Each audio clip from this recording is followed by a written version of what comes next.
Shalom, peace, peace, peace. Come on in, come on in. The water is fine. All praise to the Most High. All right, that's for later.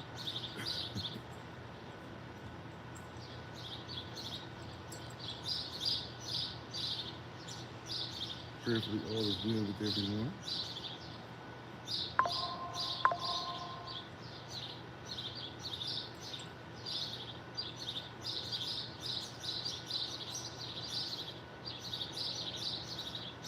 Okay. I'm ready to get started. Prayerfully your day has started well already. All praise to the Most High. Just trying to get our last platform up and going, and then I'm going to go and grab some high quality H2O, as Bobby Boucher would say, from the book of Water Boy.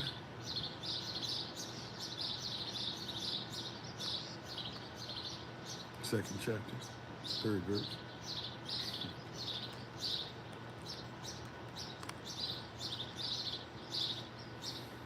Shalom, shalom, peace. Come on in, family. Come on in. Dip a toe in, check it out. The water is indeed fine. Once again, prayerfully, your day is starting off swimmingly. Okay. Looks like we got pretty decent connection. Can everybody see and hear me all right? Yes, no, maybe so. Seems like we're doing well in connection. All praises.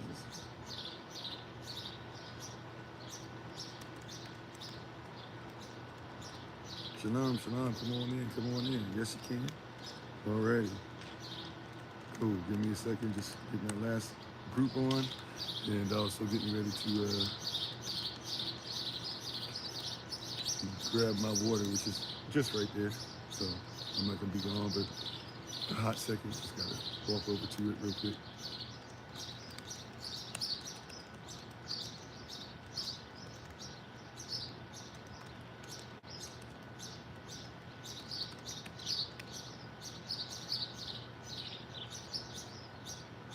Uh-oh. Hopefully I called this the right thing. And on YouTube, I just realized I might not have. Let me see. What did I call this on YouTube? Might have to change the title of it.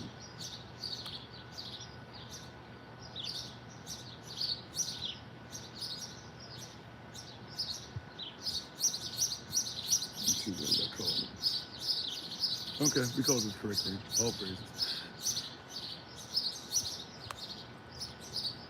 Okay, we're gonna get ready to get started.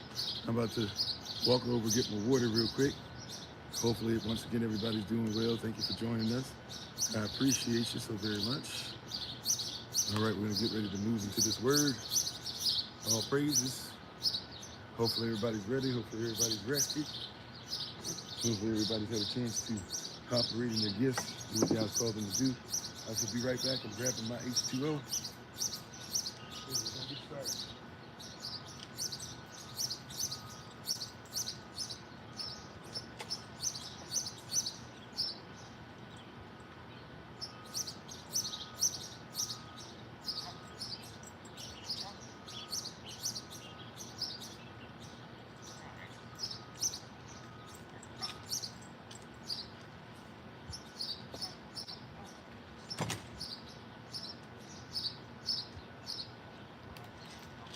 Okay, told you it wasn't gonna take that long.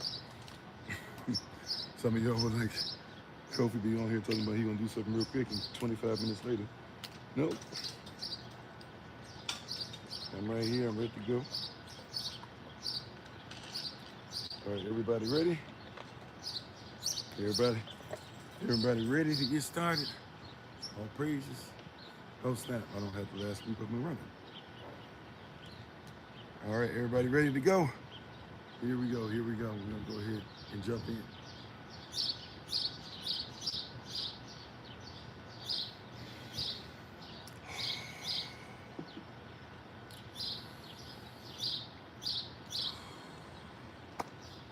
May the words of my mouth and the meditation of mine heart be acceptable in the Covenant's sight. He is our strength and our Redeemer, and it is in His name, which is His authority, that we pray, praise, proclaim, project, and protect, Today's message, Aman. Hola, mi nombre es Kofi, ¿cómo está? Bonjour, je m'appelle Kofi, ça va? Ni hao, namaste, Osayani Kituya, Ohio. I see you, Manut, Bukwan, Kumsa, Kamsamida, Aloha, Ciao, Monson, Crevet, Habarigani, Aquaba, Madaase, Ekesen, Guten Tag, Jambo, Mimini Kofi, the Franco Kutan and Wewe, Bokuto, Bokuta, greetings, grand rising, salutations, Bakbatam, Rakalad Shamihaba, and the ankle, Hilit, the service of Christ, Mashmachi, Today, Yehadashem, Toda, Bishkapa, and Tedach, Mashikap. I am Pastor Kofi, Pastor Servant of Christ, where we are always changing lives one line at a time. We're being a voice of the voices and speaking the unspoken. Thank you for spending some time with us one more again. Once again, I appreciate your presence. One more again, we're excited to get into His Word. One more again, and continuing this Exodus series that we've been in. As a reminder, I will be on live today, as I am right now, but I will not be on any official time, maybe for the Patreon stuff, maybe for some other things that we have going on, I'll be on, but I will not be on this evening. So we will be on tomorrow, but I will not be on this evening, all right? So, and I'm doing every day this week up through Saturday.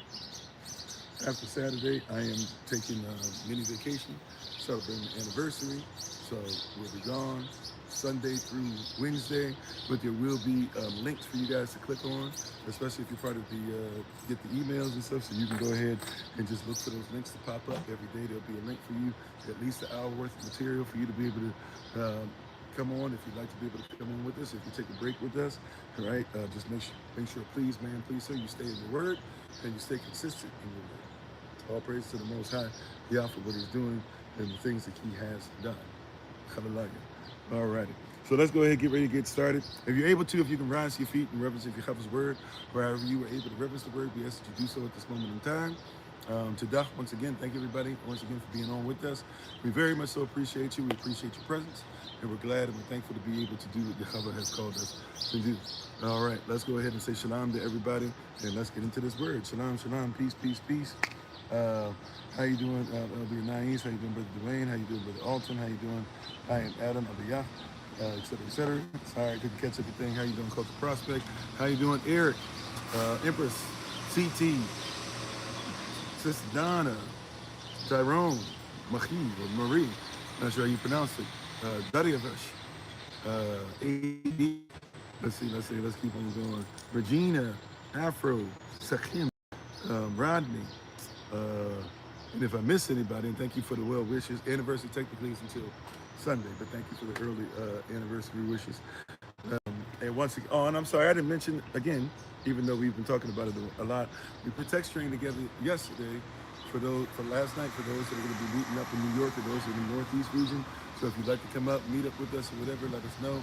If you didn't get the email in the Northeast region, it might be because we probably figured you might be too far. You might not travel there, especially if you're going to wait for us to come down to the DMV Baltimore area. But there are some of you who did say that you were interested in possibly coming up.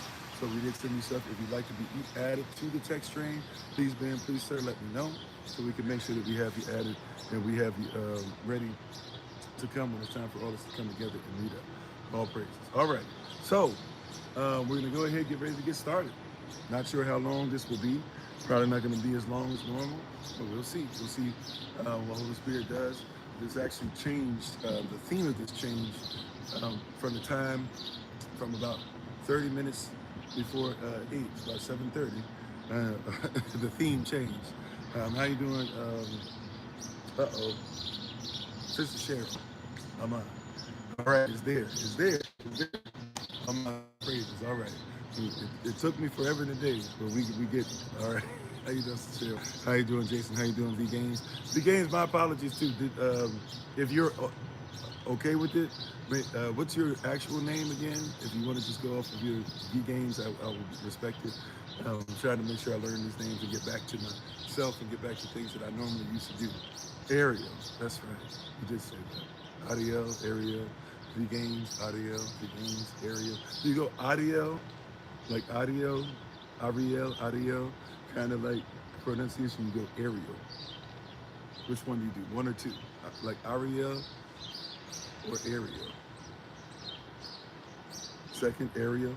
Okay, all right, I'll try to recall that. All right. Well, thank you everybody for being on. We appreciate you. We're going to go ahead and get into this into this dynamic conversation. Like I said, we're on the road, so I'm not sure how long we're going to go, but we'll at least get into this word for today. All right. So thank you everybody for being on. Sister Ariel, if it takes me a minute, by the way, you can tell from people that I speak with people in my family, I want to say Ariel or Ariel, but so give me a second for it to marinate here. It'll get here, right? Even though you are all here in my heart, in my love, in the heart of Yah, and we are thankful and grateful to have you. Oh, yeah. Oh, I'm sorry. So then that's why I'm calling you the wrong thing. Okay, Ariel, my apologies. All right, my apologies. Forgive me. Please forgive me. All right. If you know what, forgive me. Okay. For those who are, I'm not. My apologies. Oh, I'm tripping. I've never looked at your picture before.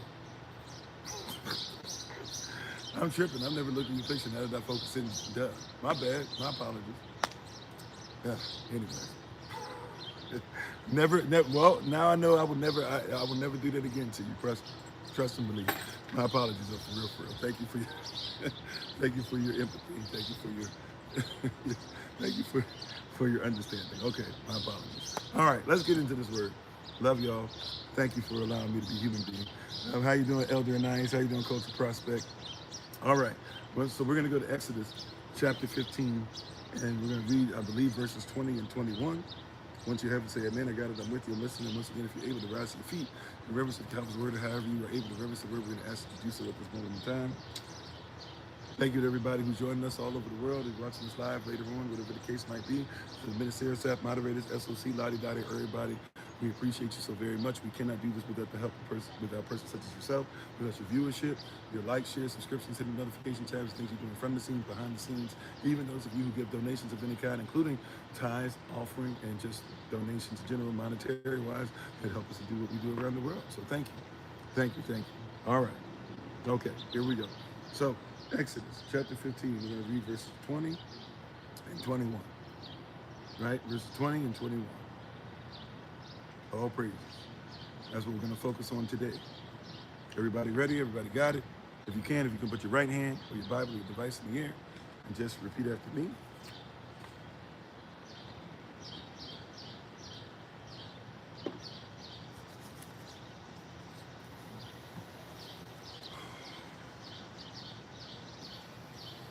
This is my Bible.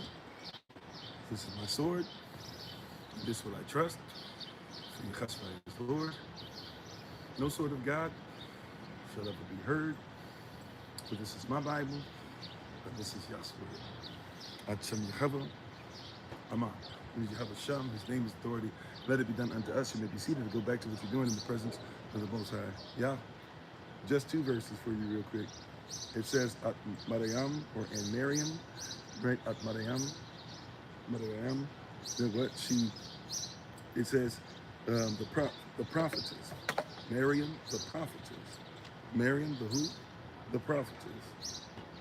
The sister of Aaron took a timbrel in her hand, and all the women went out after her with timbrels and with dances. And Miriam answered them, sing ye to Yehovah, for he hath triumphed gloriously. The horse and his rider hath he thrown into the sea. We just read once again Exodus chapter 15, verses 20 and 21. May Yehovah barak those who readeth, heareth, and keepeth his most holy writ. Give me a second. The wind is blowing, and it's blowing trash around. Let me make sure that I'm not allowing trash to go all over the place. Hold on one second.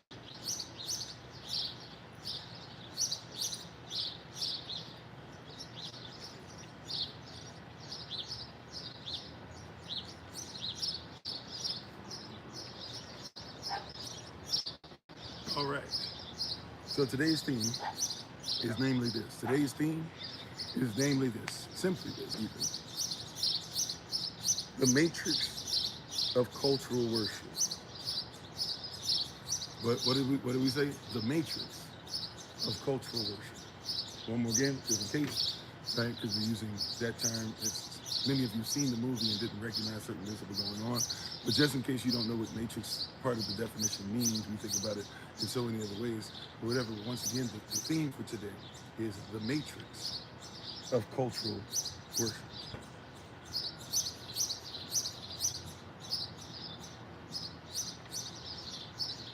Now, why is it so important we speak on the matrix of cultural worship? Once again, what does matrix mean? Now, we've been doing this series for a while, by the way, so some of you might not be aware that this Exodus is not only obviously a book of the Bible, but something that we at SOC have been studying for quite some time, right? But what does matrix mean? And how you doing, TJ? How you doing, Brian Chase? Everybody coming in? How you doing, Chuck Brady? Thanks for being part of the community. What does matrix mean? Anybody recall? We talked about it a few times within the series already. Okay, matrix, like a false system. If we're talking about like kind of like the movie, sure. There we go. How you doing, Sister Beth? Right, there we go. I see you, Cultural Prospect. It is, that's right, CT, it is the womb. A matrix is a womb. So when you see, even in your King James Version of the Bible, you'll notice that the beginning of things that happen after Joseph has died, after you get a different dynasty in place, after they're afraid that Israel is going to become too strong, is that they ask two midwives of Israel to go to the Israelites, not even ask, they basically command, Pharaoh makes a command to two of the midwives of Israel to go and take out every firstborn son that breaches the matrix. They use that term, that breaches the womb. And and how you doing, Minister Stephen? So this is why in the movie The Matrix, right, Neo comes out of that pink slime and the ooze and all that stuff that was on him. And he had, you know, now he didn't just have a belly button, but he had multiple things that were going in. But those tubes that are going in, the tubes are feeding him. He's never fed himself before. He's never used his eyes before. He's never used his muscles before. All these different things that happen because he has been in the matrix. He's been in an artificial matrix. So in essence, he has the human side of things, right? He has the human side of things, but he's really never lived in any outside of anything that is artificial. Kind of like many of us, where we are in the womb of the system, where you are an artificial person, never really lived. And I'm sorry, did I say shalom, Brother Dwayne? I hope I did. Please forgive me if I didn't, brother.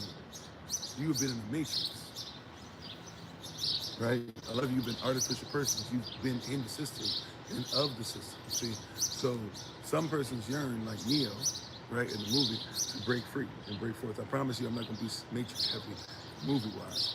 Just want to make sure, because most of us know that term, know it from the movie more so than from actual, you know, what does that etymology, what is that word, what's the definition, how is it defined? So the matrix is the womb. So if you're born in the matrix of a system that wants to make sure that you see things one way, even if you're an entire another year, right? If you're born into something different and never seen anything different, if you're plugged into something different, right? If you're plugged into the womb, how you see things is different. This is why the Bible says you must be born again, because you went from the matrix, from an artificial matrix, you were born into a system that is false. And if you're going to be born again, it means you have to leave, right, what you were born into, and even leave all the sensibilities and the DNA memory that you got from one matrix, from one womb, from one system, from one belief system, from one group of people, and you're going to have to go to another matrix, another womb. How you doing, Barry? You see what I'm saying? You catching what I'm putting down? I know you are. All praises, right? Right? The matrix is the womb. So Pharaoh's first attack is not, right? Kemet's first attack is not on anything except the womb, right? And so we're going to dive a little bit into the matrix. We're talking about the matrix of cultural worship. If you recall, Yah sends Moses to Pharaoh and says, Moses, make sure that Aaron tells Pharaoh that my request is, first it's a request, then it's a demand, right? But my request is, let my people go to worship. How you doing, Minister Raj? And that means they have to separate themselves from Kemet, because if they were in Kemet will look at everything, the world that we're in, the system we're in, looks at everything that we believe in as an abomination. So if we move in the way that we're called to in worship, then what it means is that Kemet would try to take us out. They would try to take our lives. So you have to come out of the matrix. You have to come out of the womb of the world. You have to be born again, even to have proper worship. You have to be born again, even to have what? To have proper worship. You hear what I'm saying, beloved? You have to be what? Born again. You have to be born again. Now, what is born again also as well? Because you guys have things now called a birth certificate that they've had, coming up. Well, not quite. Coming up on 90 years or so.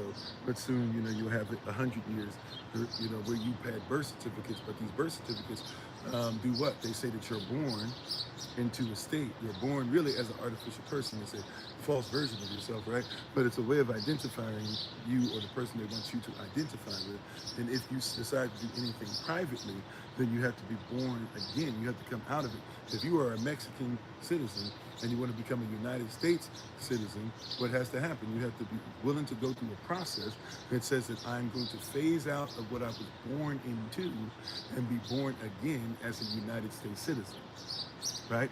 If you say that I want to be Ghanaian, right? Now Ghana will give you dual citizenship and all that if you really wanted that bad. But if you want to be Ghanaian, let's say, just for the sake of example, and you want to go from being a United States citizen to being a Ghanaian citizen, well then you would leave the United States and you would go, or really you would even just be able to go to the embassy probably, but you would end up going to Ghana ultimately because the embassy is still considered to be Ghana, right? It's in the system, but it's not of it.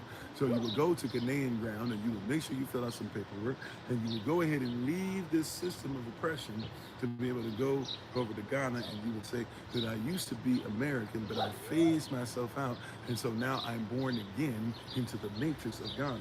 But if I'm born again into a matrix, right? That means first, before I'm born again, there's some things required. And so if I'm going to be born again, then what are we talking about? If I'm going to be born again, once again, things required, I have to go through a gestational period. We're talking about the matrix of cultural worship. And if you missed it, we're talking about Exodus. And if you're talking about exiting a wicked system, you have to first recognize and realize that in order to exit the system, to be born again into another system, you have to come out of the womb of the system you're in, or you have to come out of what that womb that you were in birthed you into, and you have to deny that and say, I'm willing to be born again. But in order to be born again, you must go through a gestational period. How you doing, Double OG, Triple OG? How you doing, Is it Bam Laden or Bam Laden? Please forgive me, I don't know how to pronounce it. Thank you for being part of the community. How you doing, Texas Tornado? So in and Sammy and everybody coming on all the different platforms, thank you so much. How you doing, Sister Beck? I see you all. Appreciate you, Sister Donna. Right? How you doing?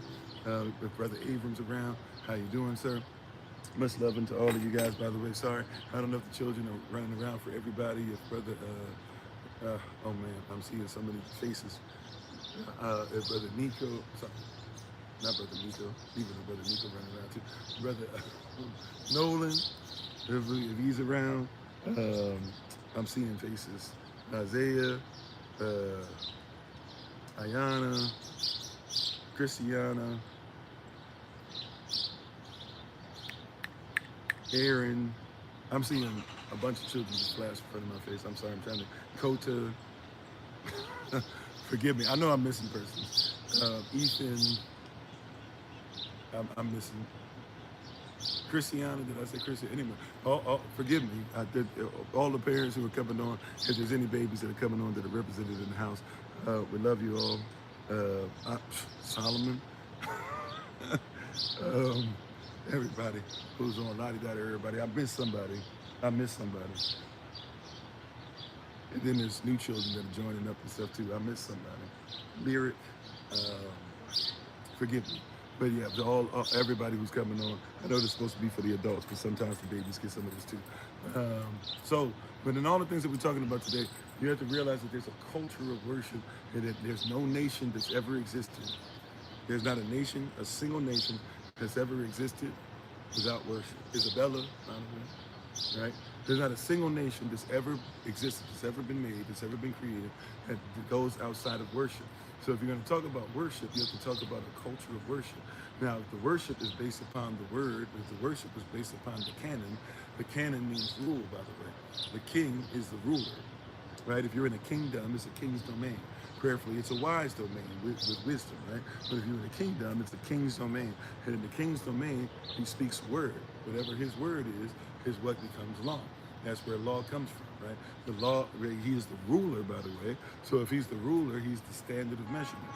So whatever the king does, whatever the ruler does, whatever royalty does, it's supposed to be something that everybody can look up to. That's why you have to be careful. You know, there were times in certain places where a person's beauty standards were that the queen or the duchess, whomever, might only bathe, twice a year in a way of showing piety.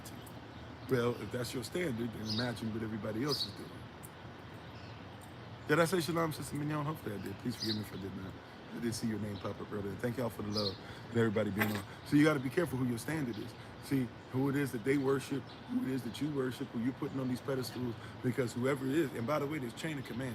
So as much as everybody thinks that nobody's supposed to be in charge, or everybody's got to be in charge of their own thing, no such thing. No such thing. You wouldn't be here if there wasn't a chain of command. You would not be here if there wasn't somebody. Thank you for that. Appreciate you. Right? And how you doing? Is it Doubting Thomas? Okay. Thank you for being on. Thank you for the repost, the shares. Donis, everybody, appreciate you. So you got to recognize that your worship. See, we're talking about the matrix of cultural worship, which means that there's a womb in which the seed, or the zara, or the sperm, or even what we would consider in Hebrew the word, has been planted inside of the womb of the wife of the Most High. See, and if we're talking about the womb, we got to figure out who the wife is. If we're talking about the womb, we got to figure out who is the woman, right? Who does the womb belong to? Who is the first womb of Israel?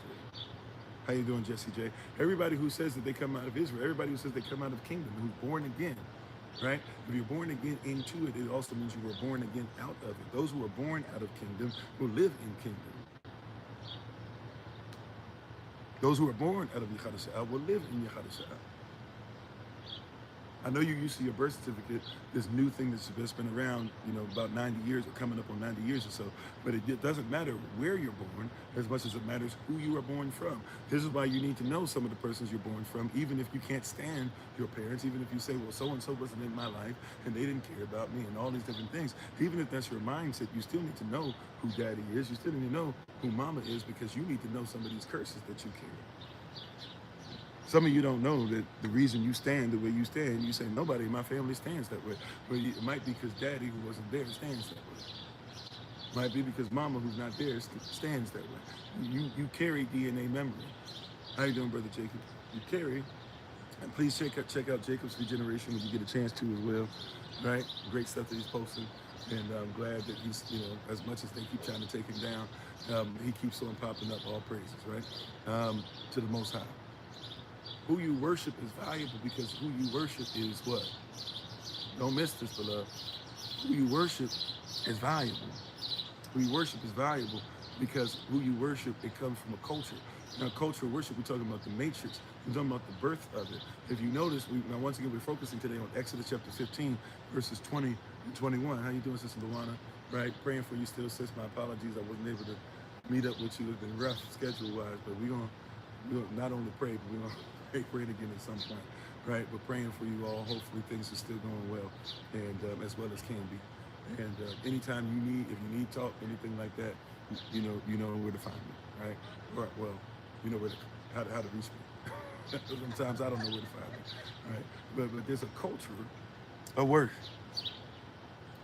There's a culture of worship, and it's born from something. And when you are born again, you have to understand, once again, who you're born from is who you're born into. Who you come out of is who you live with, who you'll be guided by, right? That's perfection. If things are done perfectly, when you come out of your mother has given birth to you as a result of the seed that's been planted by the father and mother now, who have birthed you, are going to be the ones who are supposed to provide for you eternally. This is why we have something in the Bible where it talks about the sincere milk. How you doing, Sister Jeannie? Everything in the Bible talks about the sincere milk. If it's sincere milk, we should be given. Now, a lot of us are giving insincere milk. We're giving formulaic things. If you notice, worship has become formulaic. How you doing, Hyacinth? Have you noticed? How you doing, Chacha? Have you noticed worship has become formulaic? But the problem with the formula, when you try to feed a baby a formula versus you feed a baby milk, the formula is not designed for everyone. The formula is designed specifically. Don't miss this, beloved. Formula is not designed for everyone. Formula is designed specifically for one type of child or one child period. And the hope is that enough children will be able to feed off of that one formula. But do you know that milk is designed different? Because the milk is designed within you, who are designed as the woman, the womb, the matrix, to be able to give milk, give sincere milk, give something not formulaic, but something that can be used for every child. It's the same type of milk, but it comes and it's for every child. Do you know that every child, if you were the sisters, I'm not speaking this over you per se, but do you not recognize that if you as a woman had 10 children, every time you breastfed, every type of milk that you give to each child is a different type of milk? And if the child gets sick, that milk becomes something different, right? If that child gets sick, that child drinks something different. You hear what I'm saying? Right? If that child needs to grow, is going through a growth spurt, the milk changes. If the child gets older, the milk changes. If the child is having issues, the milk changes. If you were having your first time having something and the child still needs to feed from the umbilical cord and things of that nature, and you're not ready, but the milk can be colostrum. It can come out, but the milk changes, right, from the needs of the child. See, it's not formulaic.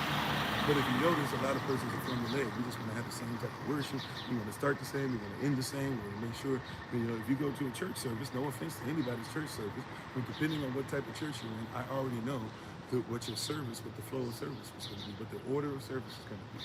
If you're from a certain place, I promise you, if you're from down south, right, and you do church, or if you're from the Midwest to a certain degree, and you do church, especially if you do so-called black church, whatever, right, I already know what the standard is. The standard's going to be pretty easy to see. Right? We're gonna start off. We're gonna start off with what? When we walk in the door, some of y'all can already help me. You already know where we headed, right? How you doing, Sister April? When you come into the church and you sit down, before we even start, there's gonna be music playing. It's formulaic. I'm not trying to say, that it doesn't work, that nobody can grow off of it, but it's formulaic. It's not designed for sincerity. It's not designed for that moment. It's not designed for Holy Spirit to lead it. It's designed for you to be able to put something on paper and just do the same thing, to be able to have persons get used to something that is out of that matrix, that is formulaic, that everybody can go ahead and still be plugged in. But freedom is going to require, but cultural worship is going to require, but the introduction of your culture is going to require that you understand that we're putting you on milk now. And milk is different because it's not so formulaic. How you doing, Eli Yahu? Israel? Fuck. I'm not sure if you say fuck again. I just say, I think I say fuck because of Vietnamese stuff, right? Anyway, my apologies. Welcome, right? I'm doing all right, Anna. So thank you for asking. So if you get to this place, you have to ask yourself, like, if I know the formula already, am I coming for the formula or am I coming for the word? Am I coming for the formula or am I coming for the word? Is that a new page? I see Hey Dad. I don't know if it's a new, that's a page I'm not used to. I'm sorry, which baby? Who? Oh, it is, okay, all right. This is Isabella? All right, hey, how you doing? Right? I think, well, I should not be here. Thank you to Isabella. Love you, thank you for being here. Right? Is it? Well, which one? See, I don't know. See, now, because the two of y'all got new pages, so now I don't know. Oh, for Phoenix. Oh, okay. That makes sense. All right. So I just, okay. Well, anyways, I'm not sure which.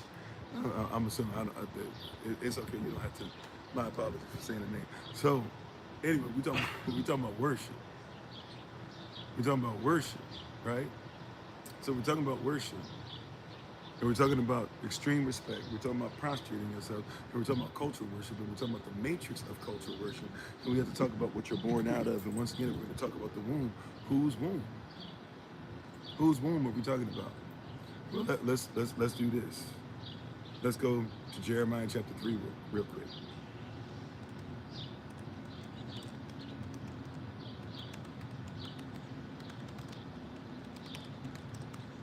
I just want to show you, just in case somebody will miss this. Whose womb we're talking about? Right? Matter of fact, I'm going to give you a few verses. Jeremiah chapter 3, verse 1. And when you get a chance to read this, Yadabayach, right? When you get a chance to read through these, have a chance to study this. But we're talking about whose womb it is. If it's right, Yahweh says that Israel is his wife. Jeremiah chapter 3, right, verse 1. He compares himself, Elohim, through the prophet Jeremiah, compares himself to a husband, and basically talks about if he got divorced from somebody, or the wife divorced him, right? If the wife divorces the husband and goes to another husband and has relations with that husband, right, and then tries to come back to the husband, it's kind of whack, it's kind of messed up, it's very unclean, it's an abomination. But Yahweh says, even in all that, Israel, I still loved you and I want you to come back, right? In verse 14, I believe, Jeremiah chapter 3, verse 14, he makes it a point to even say, tells us to return, and even says, return to me, calls us faithless, I believe, and it says, return to me because you are my, or no, he says, because I am your husband. So if I am your husband, it doesn't even just mean, it means we didn't even get a divorce from him. We didn't even do things properly. We just started cheating on him. We started going to different spirits, to different belief systems, and different things, to different cultures, and allowing a person to tell us all these things about our belief system, when the person should believe our report. Right? And then I'm thinking when you get to Jeremiah chapter 3, verse 20, it basically talks about like a woman has been unfaithful to her husband, that we have been unfaithful unto him. I'm pretty sure I'm on point with those verses, right? So he says, Israel, you are my wife. And he says, he's pastors after his own heart. My response, do you know that my responsibility is chilek? How you doing, Brother Thomas? And if you're listening, shalom, Sister Tanya, how you doing? Hopefully y'all are enjoying yourselves. If you understand the word, you understand that every chilek, every assembler, every pastor is supposed to be in a position in which he makes it a point to be, basically my responsibility, believe it or not, as an assembler, is to ensure that Yah's wife has everything she needs. In other words, I'm a servant of Yah, I'm a butler, and I'm supposed to ensure that I take care of the wife of Yah. That's my responsibility. That's what I'm called to. Now, I'm not saying there's not other things that come with it, but that's what it's supposed to be. Is that the assembly is the wife of the Most High, and I'm supposed to ensure that the assembly is taken care of. Now, this is what happens, right? We're just talking about culture here. How you doing? I missed the name. Was it Raquel? Please forgive me, I missed the name. It just flashed real quick. And welcome whoever it was coming on. Masika, thank you everybody for being on. How you doing, Sister Deborah? Grand Rising to you. How you doing, Minister Sister Leila Ray? All praises to the Most High. By the way, please keep the Samuel family in prayer still. How you doing, Money Green? And Lottie Dyer, everybody joining us on different platforms. Thank you so much. But watch this, don't miss this. The womb that we're talking about attached to the wife is Israel, right? And my responsibility as a pastor is to make sure that I'm the butler, that I'm the servant of Yah, to take care of the wife, right? I'm not supposed to be doing like what R. Kelly did with Mr. Biggs, where I went through. I'm not supposed to be doing what, who was that? I forget what singer or rapper or somebody it was, where the whole thing starts with, I just found out, it's like from the 90s or something, but I just found out that you see in the video that basically the person is, it might be Busta Rhymes or somebody who's basically supposed to be watching over somebody's wife, and then the person leaves, but then Busta is basically trying to bust a bus, if you will. But the reality is that we have this weird thing that happens in the assembly, because a lot of pastors forget that I'm here to take care of the assembly, but I'm not your husband. You're talking about spiritual, right? I'm not your husband. Now, in other contexts, you're talking about as a spiritual father, Sure. We talk about like as a spiritual guide, as somebody to give doctrine. Sure. As a teacher, obviously. Sure. But I'm supposed to be nothing more than somebody to ensure that you're taken care of. And what happens with a lot of assemblies, when it's time for the culture of worship, is they've been taught to worship their pastor, because the pastor begins to put himself or put herself in a position in which they're supposed to be worshiped. So since they're supposed to be worshiped, right? Person say, no, that's not how it happened. No, sorry. You guys ever heard of Daddy Graves? One of the easiest case studies. I don't even have to work that hard. If you haven't, just go look up a video, go read a book about Daddy Graves. Right? Down there, nice New Orleans music, and it's nice, it's great, it'll get you going. But do you know about Daddy Graves? Do you know about the House of Prayer? You ever heard about Daddy Graves in the House of Prayer? Just some quick stuff, just do some quick research. You'll discover that this is a place to where persons will be, he's now passed, when persons used to thank the Most High, but then they started thanking Daddy Graves as much as they thanked the Most High. Matter of fact, sometimes wouldn't even thank the Most High, would thank Daddy Graves. And now the different persons who are supposed to be pastors of different houses of United House of Prayer, right, that they're supposed to unite all the assemblies together, they give thanks to Daddy Graves and then say everybody should give thanks to them as the daddy of their church. See, something that could be innocent can be something that becomes different if you don't make sure that the matrix, that the birth, that the womb is correct. You got to protect the baby in the womb. But if you protect the baby in the womb, beloved, then who must you protect? See, we talking about going through a gestational period and get ready to be born again. If you protect the baby in the womb, then who must you, if you protect the baby in the womb, what must you protect? And then, who must you protect? If you protect the baby in the womb, then you have to protect. Come on, somebody. If I protect the baby in the womb, then I have to protect the womb. If I protect the womb, then I must protect the woman who the womb belongs to. You see that? So I've got to protect the wife. In this case, the first wife of Israel, the first womb of Israel, if you will, is Israel. The first womb, right, is Israel herself. I can't, and so if I'm going to protect the woman, the wombed man, I must protect her womb, and I must protect that which is in her womb. And the goal is to protect that's in her womb, that it might be birthed, that we might continue to train the child in the way that they should go, so that when they grow old, they will not depart from it. So when I protect the child and train up the child, that means I'm protecting the womb and training up the womb. If I'm protecting the womb and training up the womb, I'm protecting the woman and training up the woman. If I'm protecting the woman and training up the woman, then who is the only person? Now, we're talking about law, we're talking about kingdom, we're talking about our standards, not worldly standards, but we're talking about our standards. Well, if that's the case, well, then what is the next thing that I have to protect? If I'm protecting what's in the womb, if I'm protecting the womb itself, if I'm protecting the woman itself, well, then by our standards, the only person who has access to put seed or word inside of that womb is who? Not just any man. That's the problem with a lot of persons. You just think because you're a man or because you have a phallus or whatever, that you're allowed to just do whatever because you like him, or, you know, he looks like this, or he looks like that, or he looks like her. But that's right, the father, but the only father that can do so is a husband. If you're not qualified as a husband, then watch this, the womb, the one who carries the womb must be qualified as a wife. And if you don't come together, therefore, as already qualified as husband and wife, then how are you going to produce anything? See, this is culture. Everybody talking about this stuff without culture. No, we can't talk about this in a vacuum. We're using terms from other cultures and other things that persons who live this and are supposed to still live this are not, live differently. For example, here's one for you. When you hear this term, you only hear this preached at funerals. You only hear persons say this at funerals. Beloved, let not your heart be troubled. If you believe it in the Father, also believe it in me. In my Father's house there are many mansions. If it were not so, I would not have told you. I ain't go to prepare a place for thee, that where I am, thou will be with me also. Right? You think that's a funeral scripture. That's a marital scripture. No, it's not. Yes, it is.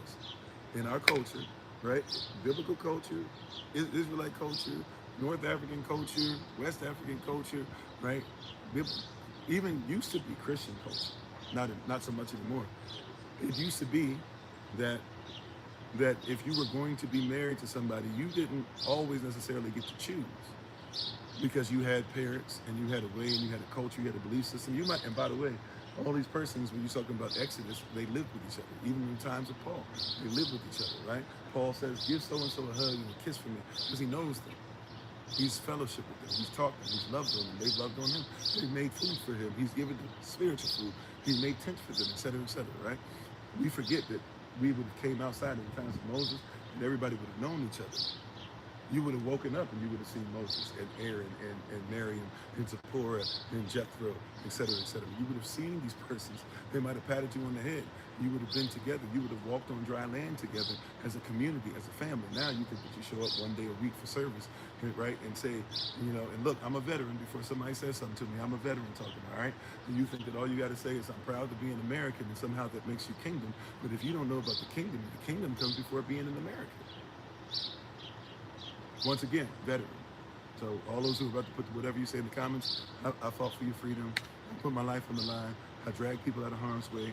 I had to visit people and give them that flag with a triangle, right? I had to do ceremonies for that stuff.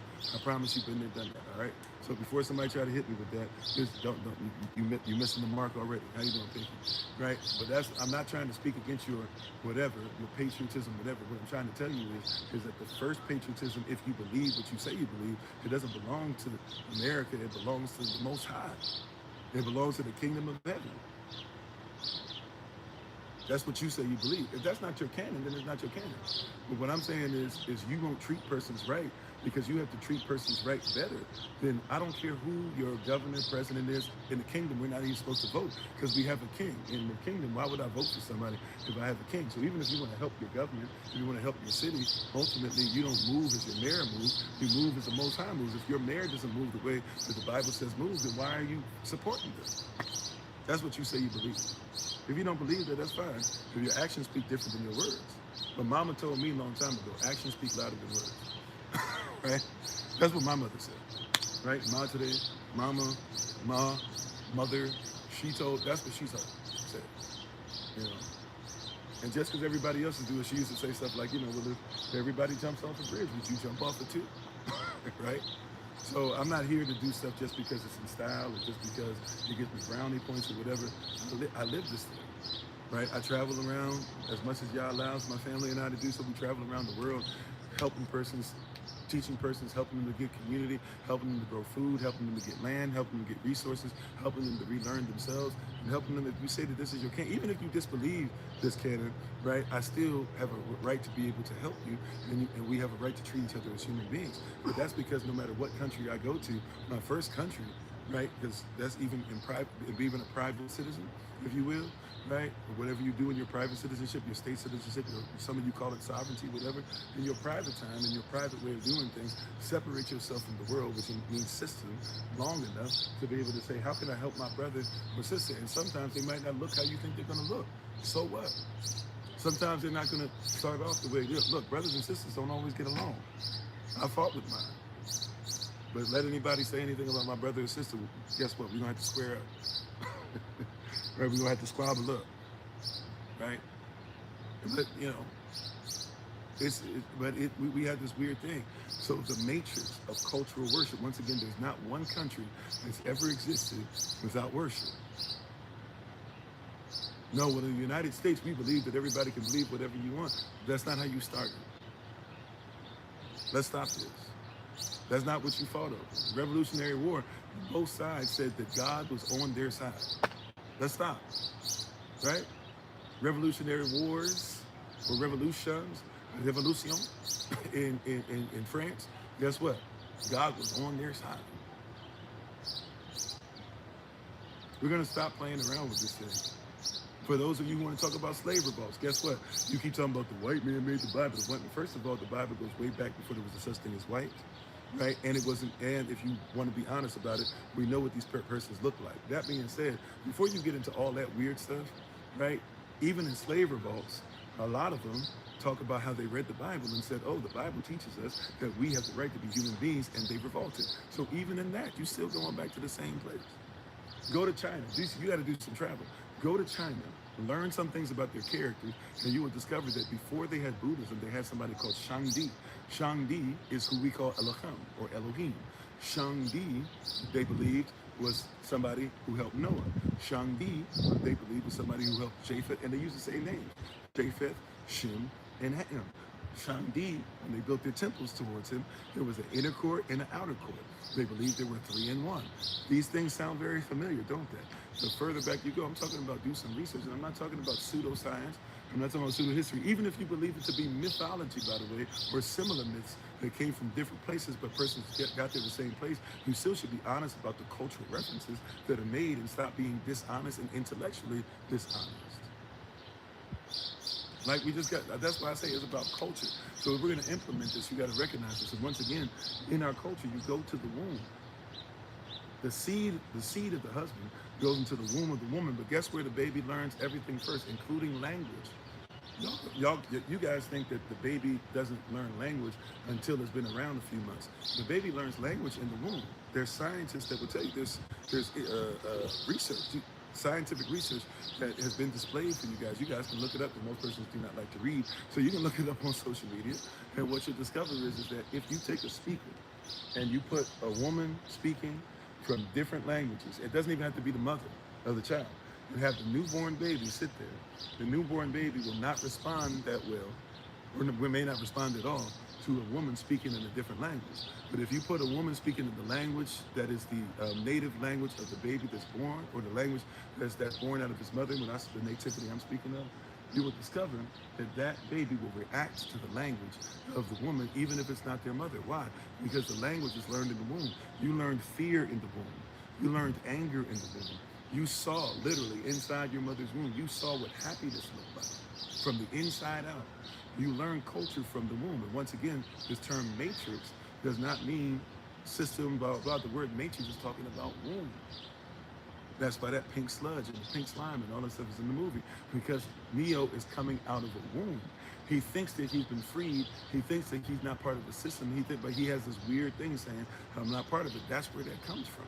As a matter of fact, if you guys know who actually, remember, there was a woman who won because she actually was the one who really wrote the Matrix, right? And if you discover the Matrix is part of a trinity, if you will, or a trilogy, better, of movies, right? And the first movie was actually Terminator 1. The second movie is actually Terminator 2. Then the third movie was actually The Matrix. And, right, and JC, which is supposed to be like Jesus Christ, but they put John Connors, right? John Connors, JC, that's supposed to be something that those characters or whatever are in your mind. John Connors is somebody whose father shows up first and impregnates into the womb of the woman, right? The Matrix. See how that works? That's how it's supposed to be.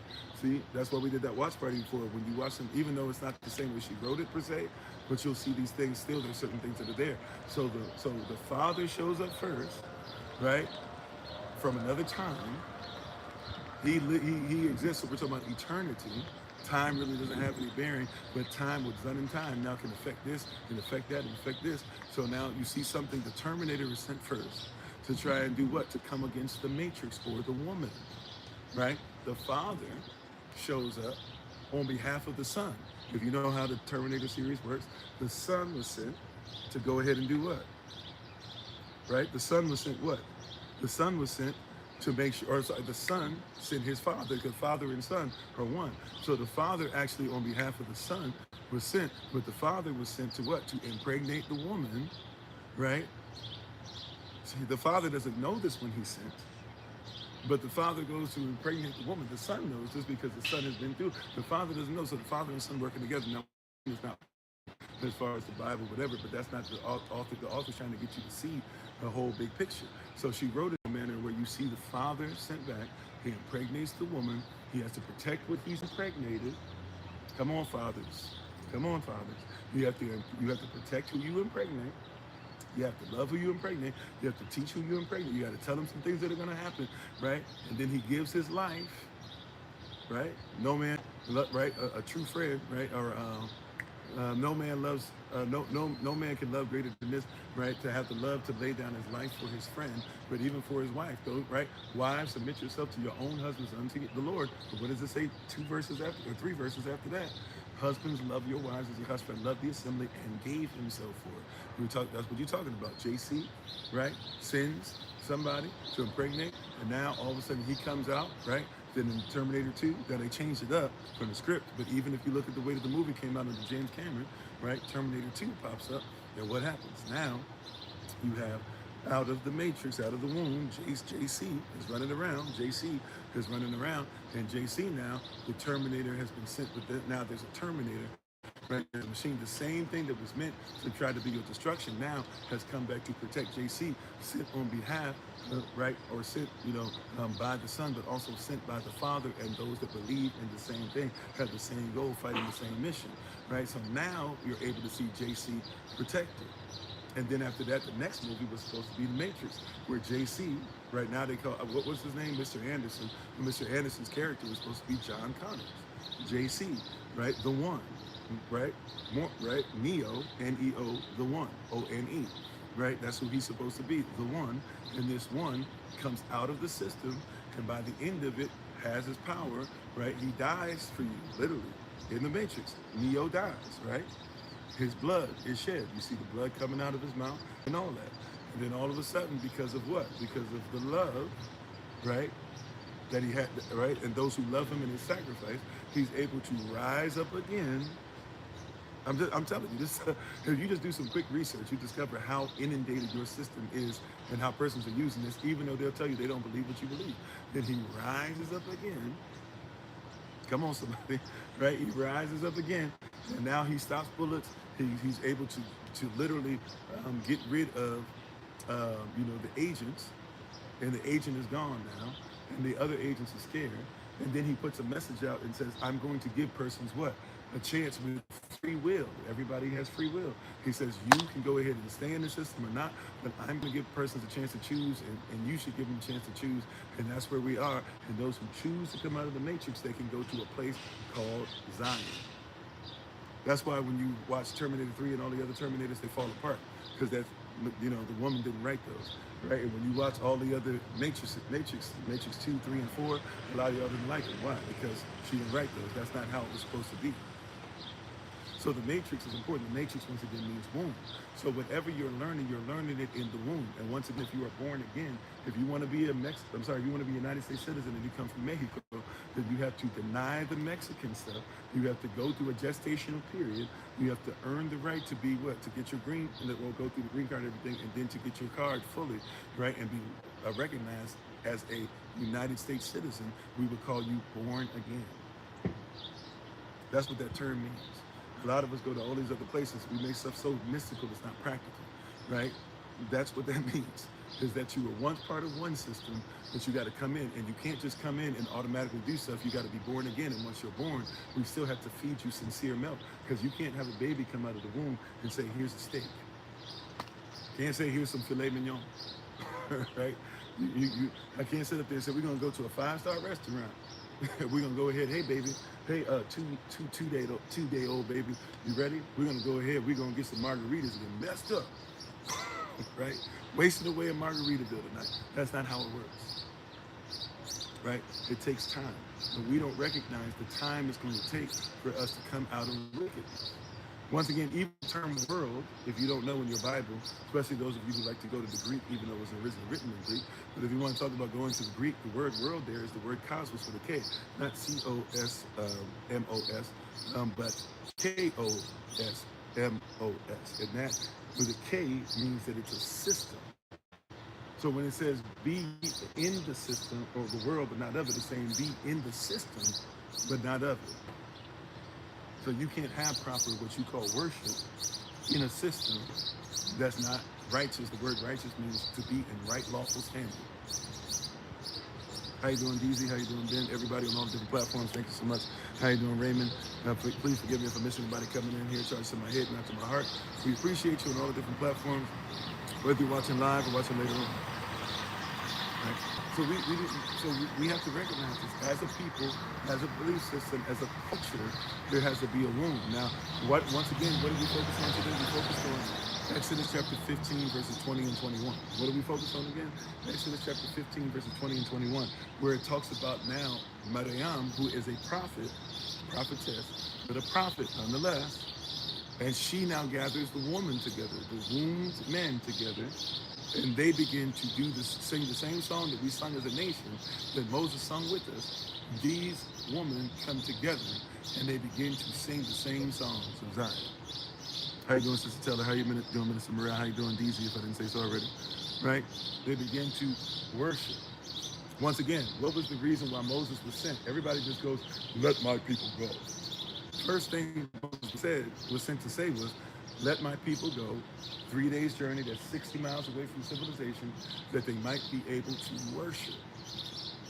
Because you don't get freedom, you don't get culture, you don't get connectivity, you don't have nations built without worship. This is why, as much as you want to talk this stuff,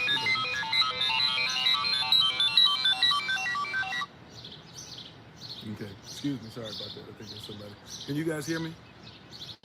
Can you guys hear me? Can you guys see me okay? Yes, no, maybe so? Sorry about that. Can you guys hear me? See me? Yes? No, maybe so? Yes? Okay, thank you. This is why you have, this is, where was I? Oh yeah. This is why you'll see an obelisk on your money, and you don't know, many of you don't even know what Washington, D.C. stands for. Right? Now, we've taught it a lot over here, and we even, when we went to D.C. a couple years ago, or last year for Memorial Day, we talked about this too. But a lot of you don't know even what Washington, D.C. means. You can't talk about Washington, D.C. and not talk about worship.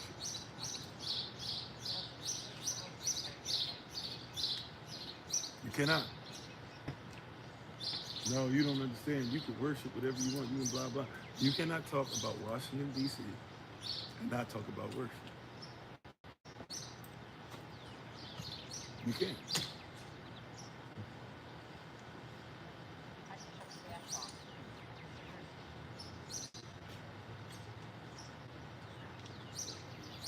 So you cannot speak on Washington, D.C. Impossible. And not talk about worship. How so? Because George Washington is where you get the obelisk, he's the modern Osiris. And D.C. is supposed to be, Columbia is supposed to be the modern Isis. Out of those two's union, you have Heru. That's literal. You can't talk about it. You can't, that's why the obelisk is there. Obelisk is representing what, by the way? It's representing a phallus. And out of that phallus comes a seed, it comes a word, it becomes a way of life. It's supposed to go into the womb of Isis, and anybody who's out of that womb, you call yourself nowadays, you call yourself an American, born out of a Masonic belief system. That's why you can't pray in school, but your dollar better not say anything other than in God we trust.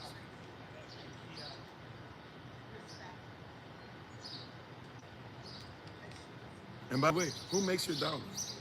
I'm trying to talk to you today about the womb, right? The matrix of cultural worship. Who makes your dollars? Does America make their own dollars? Are your dollars for you? Are your dollars American dollars? Can you just print dollars if you feel like it? So you guys got this thing, you guys be like, man, the president's just printing money, the government is just printing money. That government can't print money unless they're allowed to. Who allows you to print your money?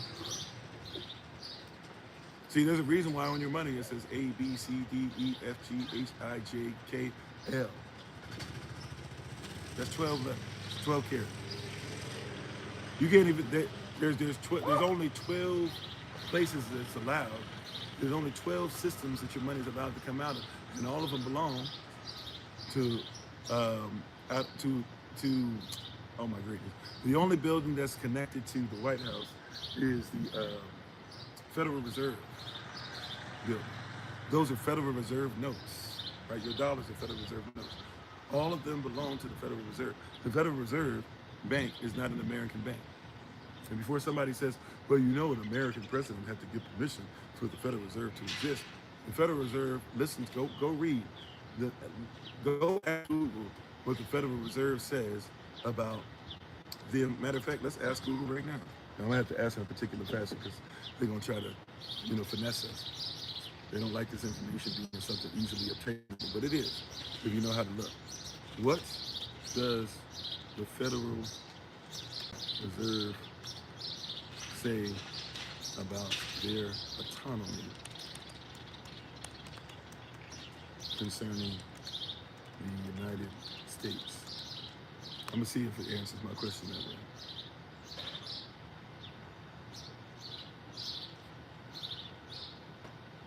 Yeah, so they're going to try to say this nicely, but they're going to try to say this in code. But we're going to show you exactly what it says. It says the Federal Reserve describes its autonomy. If something is autonomous, what does that mean, by the way? How you doing, 5 crowns? If something is autonomous, that means that it's supposed to go by itself automatically. It's a system. It moves outside of things. It is autonomous. A lot of your churches, by the way, are autonomous. If you're a Baptist, for example, your church, you're a pastor, and you're supposed to have the same belief system as other Baptists, but all the pastors are supposed to be autonomous. Now they're starting to have, they've been having for a while actually bishops, and now they have archbishops, a couple things and stuff. But autonomy means that basically they're under their own thing. So if you're in a Baptist church, you're a Baptist pastor, and you're another Baptist pastor, you can be right next door, and you can work together, you can do all types of stuff, but you technically are 2 different churches, and your pastors are 2 different sets of leaders. Your pastor's supposed to both check in with the Most High, but they don't have to have any autonomy. They don't have any leadership within each other, except for when they put their own stuff together, right? Then they put their unions together. Then they put their stuff like the Southern Baptist Convention or different things like that together. And now all of a sudden you get this whole group, but you have a group of places that are autonomous. But when the group comes together, they'll say, "We'll listen to each other." You see, it's confusion. Yah is not the author of confusion. Either we're supposed to make sure that we have standards, that there's chain of command, or we're not supposed to have it, right? With that being said, the Federal Reserve describes its autonomy as operational independence, rather than total isolation from the United States government. That's what they say. If you were to ask them, how do you guys operate? Well, they say we have operational independence, but we're not separate from the United States. And the United States wants to tell you the same thing, but here's the deal. The presidents, right, and the CEOs, and the persons who've been in charge of the Federal Reserve, a particular Ashkenazi family, a particular Rothschild family, who is now, they've been intermarried into each other so much that you can't tell who's who anymore. They're the only ones who have been on any board, any council, and they will tell you that they don't move according to what the United States says. They move according to what they say as a family. But if you were to ask the official for something official, I'm telling you stuff you can look up and read yourself, but officially, they would say they're operational independence, which means they operate independently. So how are you part of the system and you're autonomous, operate independent? But they'll say their autonomy, their operational independence, is operational independence rather than total isolation from the United States government. And of course, it can't be total isolation if you print their money, if you tell them when they can print their money, if you tell them what to do with their money, if you tell them what to do with their system. Right, you got to separate from that matrix, from that womb, just enough to be able to see, or at least allow somebody to enlighten you enough to say, "Hey, wait a minute, how can we talk about the Federal Reserve, that our money is something that belongs? If you think of it as our money, how can you say that your money belongs to the United States? The United States cannot do anything with it unless it's approved by the Federal Reserve, and the Federal Reserve is the only building attached, at least above ground. It is the only building attached to the White House.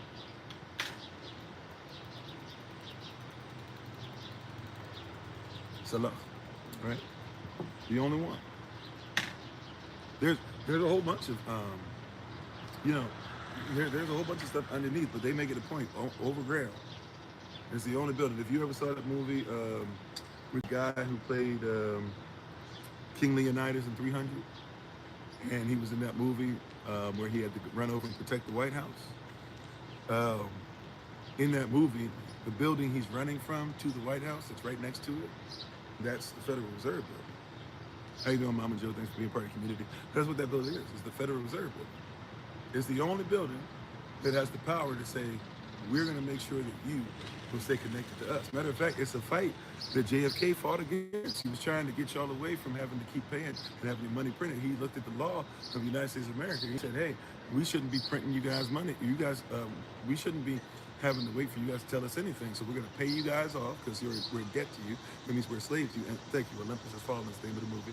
Right? JFK said we're going to pay off our debt and we're going to get rid of y'all and we're going to do our thing. And JFK thought because he had mob ties it was going to happen, but they came and they got him. Magic bullet. Before that, do some research. I believe it's Calvin Coolidge. I can't have the wrong president. It's could be one president right before or after, but I believe it's Calvin Coolidge who made the point to start the whole thing as far as what later on I see his Richard Nixon will finish off. But the first person to start messing with the gold standard was Calvin Coolidge. And he would later say, I put my country in a terrible position, right, when I did that. Before that, do some research. Just keep moving back. You'll discover there was somebody who was trying to fight against greenbacks. And before he was killed, he said, I have two great enemies, one in front of me and one behind. He was talking about fighting the Confederacy in front of him. And he was talking about fighting the power structure of what back then would have been called the National Bank, but it's the same family and the same thing as the Federal Reserve, right? There was a president where they tried to take him out twice. One time the gun jammed, one time, I forget what that happened, or maybe both times the gun jammed. Andrew Jackson. Andrew Jackson is the only president that has ever been in charge of the United States of America and got rid of debt and left with zero debt. And he did so because he got away from the banks. He even said it was the banks are one of his greatest enemies that he's ever had. And that he had a long list of them. So for him to say it's the greatest that he ever had is something. You said you got a Federal Reserve building in downtown Cleveland? Yeah, you'll see a lot of them, but it's the same family. It's the same family. It's the Rothschild family. It's the same family that owns the Bank of England. So when the Bank of England moves, guess who else moves? The United States moves because the Federal Reserve moves. When the Brexit stuff happened, it affected you. When the Bank of Spain starts doing things, it affects the Bank of England and the Bank of the United States of America. These are things that are there. This is systematic, beast, a world, a system. And you are still in the matrix. You're still in the womb of the system. How you doing, Charles Coates? You're still in the womb of the system. Right? How you doing, the foreign? And as long as you stay in the womb of the system, I'm just telling you, you're not going to be able to see these things. You can't see the forest for the trees. You are still sitting up here talking about the United States and money and blah, blah, and this and that or whatever. The billionaires don't care about money. The billionaires are in debt.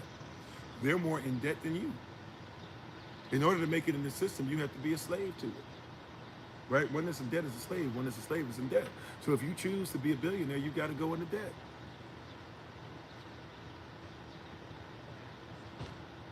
Nobody has wealth. It's an illusion. It's an illusion. When Elon Musk bought Twitter and turned it into X, he didn't spend any money. How you doing, big dog? I know you guys want to. I'm trying to help you to come out of this matrix, come out of this womb of confusion. When Elon Musk, right, when he went into, when Elon Musk bought Twitter, he didn't pay money for it. He used a bunch of other things that he had. He used a bunch of stuff and he used a bunch of debt that he already had. He used how he uses debt. So you got to comprehend, you guys don't comprehend how credit works. So you think that credit means, you forget credit used to mean that I would already have something paid. I've already, my name is righteous because I've paid off enough stuff already. I've already paid and paid and paid before to that establishment. And so when they say, hey, you got a credit of $800, it's because I already gave them $800. So if I go and I eat $50 worth of food, they say, no problem.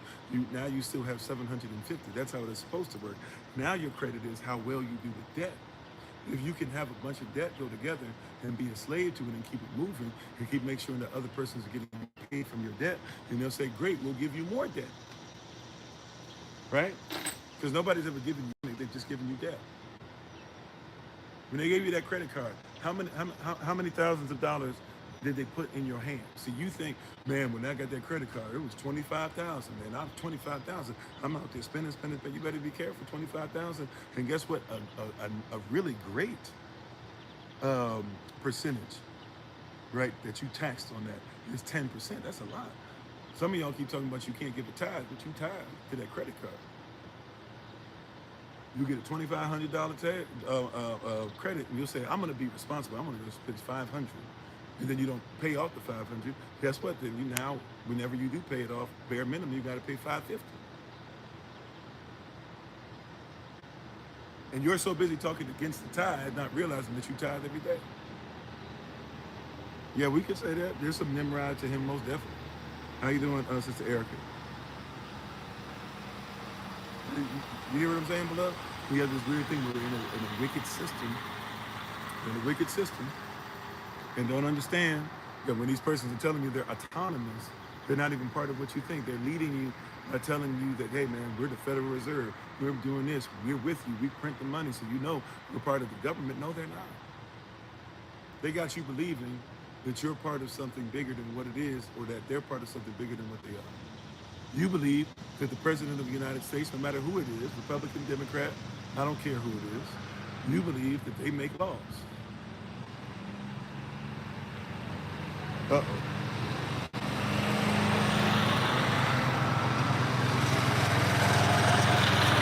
I'm going to say that again, because somebody didn't catch that.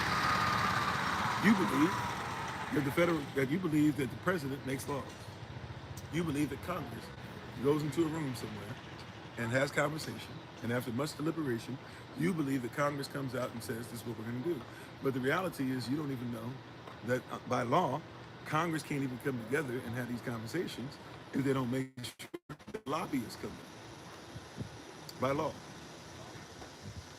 So while you're busy talking about, yeah, you know, they're working for us and I'm going to vote somebody in, you can't vote. You ain't voting nobody in except for somebody who's going to be the next puppet for the next person propped up, the next person to make money off of being propped up. And then the only free decisions they're going to make are to make sure that they put money in their pocket. You can't have laws made without lobbyists. So that means whoever paid to get your president in, or whoever paid to get your governor in, or whoever paid to get your mayor in, right? That's who makes your laws. So question, if you have lobbyists who are trying to push an agenda of LGBTQ plus stuff, do you think that LGBTQ plus stuff is there because that's what you voted for? Or LGBTQ plus stuff is there because the person who paid their way in has to get payback?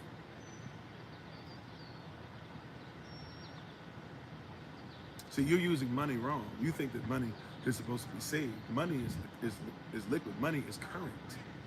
It's currency. It flows.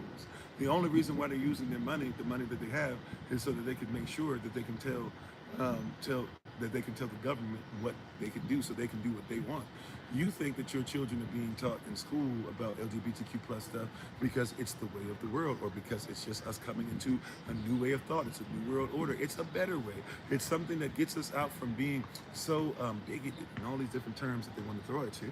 The reality is that there's persons who want to be able to live that lifestyle, and they believe that they actually that they'll make money off of it.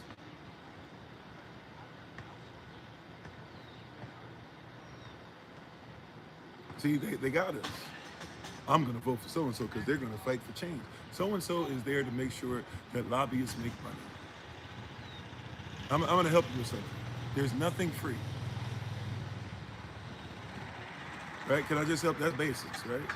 Can I just give you the basics real quick? There's nothing in life is free.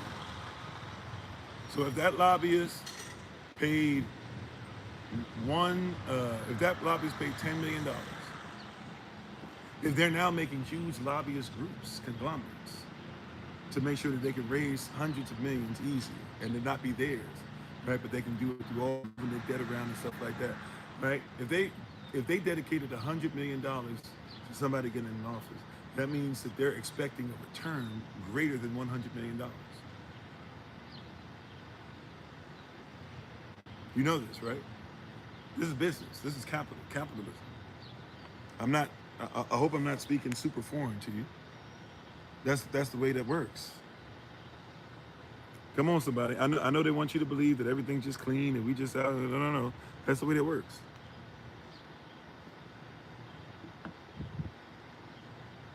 That's the way that works. Well, go out, Audrey. How you doing? Thank y'all for the love. Appreciate you. And thank you for any likes, shares, subscriptions, and notification tabs, all that great stuff, including those of you who give donations to help us what we do around the world. Thank you for your views. Thank you for your likes. All those things. We cannot do this without persons such as yourself, right? Hear me, beloved. Don't miss this, right? Anything that's invested in Somebody expects a return on their investment. And what you guys have been taught is, oh, well, these persons are paying hundreds of millions of dollars because they're paying like I'm paying. You know, when I pay my $10 and they pay their hundreds of millions of dollars, we're all doing the same thing. We want things to get better. No, they expect that if I give 100 million, I better get at least this is the return rate, right? This, and it could be greater now. I'm just telling you from somebody who was a manager, who was a salesman, who did it for years and years and did it very well, to the point to where his store was one of the stores that other persons actually looked at across America, right? To be able to I'm telling you, as somebody who was really great at sales and did it honestly, unlike a lot of others, where I taught persons how the system worked, and they would come in and get the stuff they needed for cheaper, but they would always make sure that we made enough revenue where everybody had to leave me alone, right? The return back when I was working, now this is, time flies. This is almost 20 years ago, just about 20 years ago now. But the return on investment we needed was 2.33. In other words, we needed 233%. Bare minimum.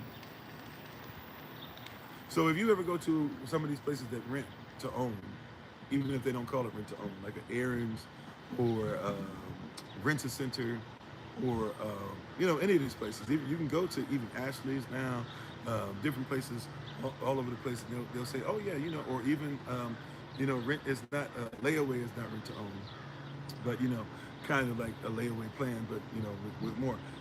They'll make money off of you for years if they can, but the least amount that they want to make, even if you do their worry-free guarantee stuff, if they still call it that and all that, right? We pay it off in 90 days for the price. You're not paying the price. The person bought it for way less. They look at what the actual value is of the item, right? The initial value of the item is, and what they say, let's say the initial value of the item is $1,000. If you can pay it off for $1,000, you think you're, or well, let's just, it's not going to be exactly, my math's going to be off slightly, but I'm going to be a little over. But I'm just going to give an example. We're going to make it a flat number. Let's say you pay $1,000 for something. In your mind, you go, man, that's great. I got it for $1,000. Because if not, they would have tried to, I might have ended up paying $5,000 for it over years, right? So that's what you think that you did. You think you saved $1,000. The reality is, if you see it for $1,000, more than likely what happened was somebody got it for about $233. No, I'm doing that wrong. Somebody got it for about 400, 450. Let's just say 400. So somebody got it for about 400, right? My math is slightly off. I'm going a little higher than what it would be. With that being said, it's not only a little.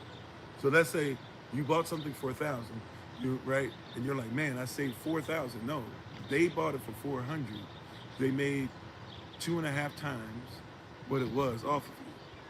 They got you to pay $1,000 for it, and they got you to rush because they said if you pay for it in 90 days, you won't have to pay $5,000. You were like, well, that's great.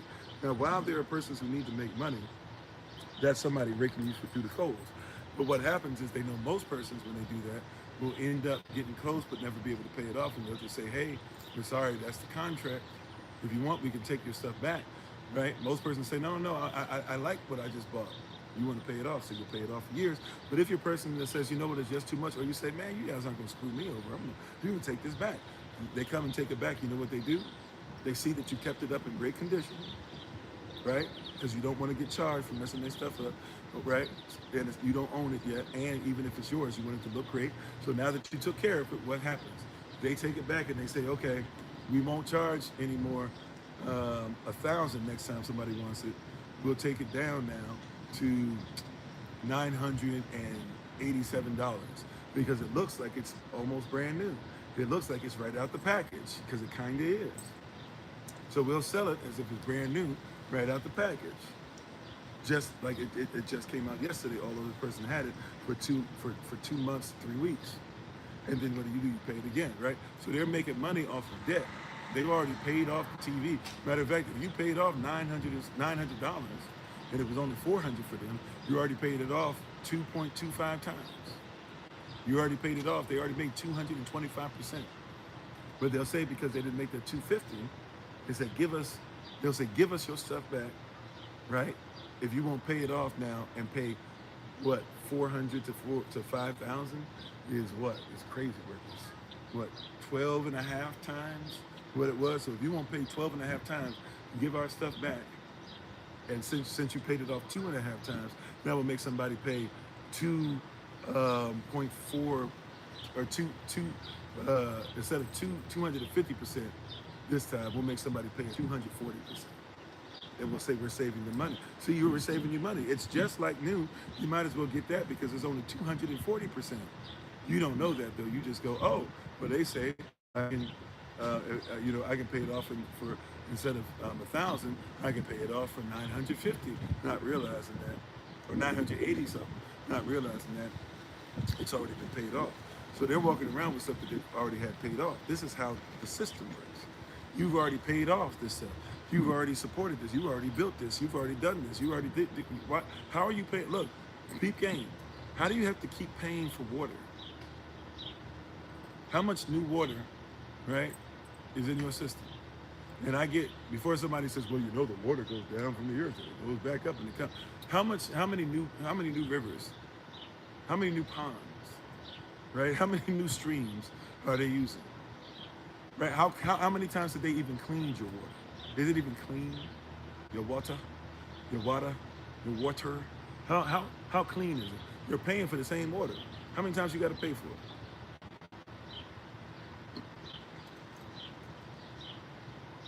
They won't let you catch rain that comes from the ground, and it's cleaner than what they put in your system. But you have to pay for it. If you don't pay for it, you can't even live in the facility. How is it that you own your home, you can catch your own water, but if you don't pay for their water, they have it on the system? There's persons who try to go private and can't go private because you have to be careful. You got to make sure that you either get it written in contract or that but they'll have it set up to where you can have land that's 55 miles away from anything, but they'll say, hey, you're going to lose your land if you don't build a system to make sure that our plumbing gets overdue to you, even if you're not going to use it. How much do you pay for air? How much do you pay for this?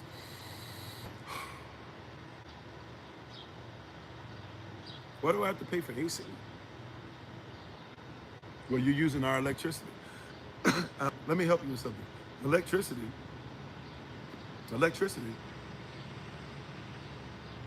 is endless. Did you know that? There's no beginning or end to electricity. The only reason it gets lost is because usually 9 times out of 10, the only reason your electricity gets lost is because it gets shut down. Ain't no such thing as electricity, right? Solar panels are free, or not free, but solar panels will get you free energy.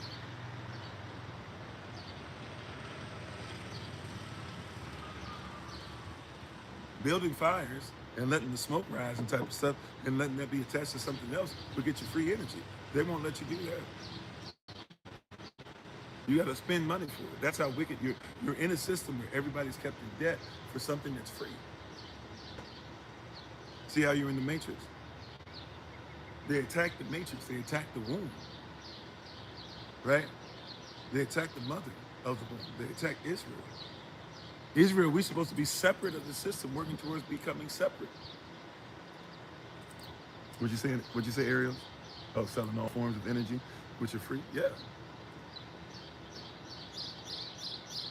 You're working 9 to 5, hoping that you would be able to make sure that you can turn on lights when that energy, when that electricity is free. But you live in a system where everything must be in control. If everything is controlled, then that means everything is dealing with debt.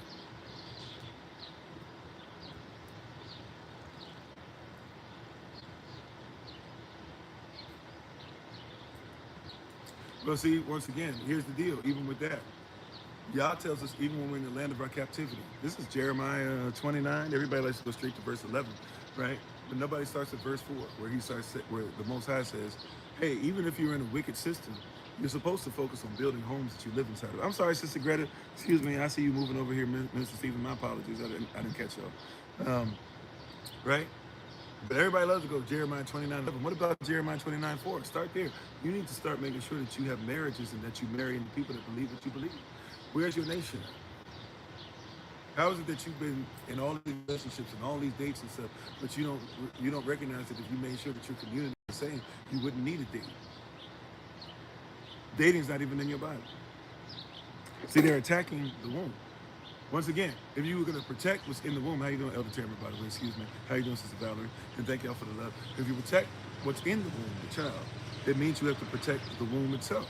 If you protect the womb itself, that means you have to protect the person who the womb belongs to, the woman, the wife.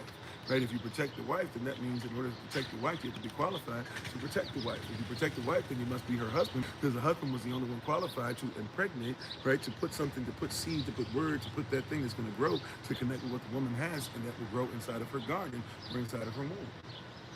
And then what comes out of that womb, the fruit, is supposed to be designed that we take care of that fruit, that it might have seed itself, that seed might be able to be carried, right, in other wombs to come.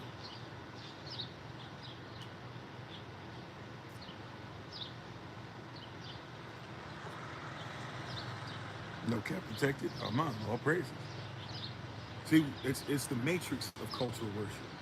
So these women in Exodus chapter 15, verses 20 and 21, they begin to worship Miriam, and I love the way it talks about it too, because it makes sure, just in case for you guys that want to keep looking over this and not speaking on this properly, it says this is Aaron's sister. Now this is Moses' sister, but it makes sure to say this is Aaron's sister. Why? Because Aaron's the high priest, Aaron's a Levite. But if she's a priestess, right? If he's a priest and she's a prophetess, that means she's a Levite too.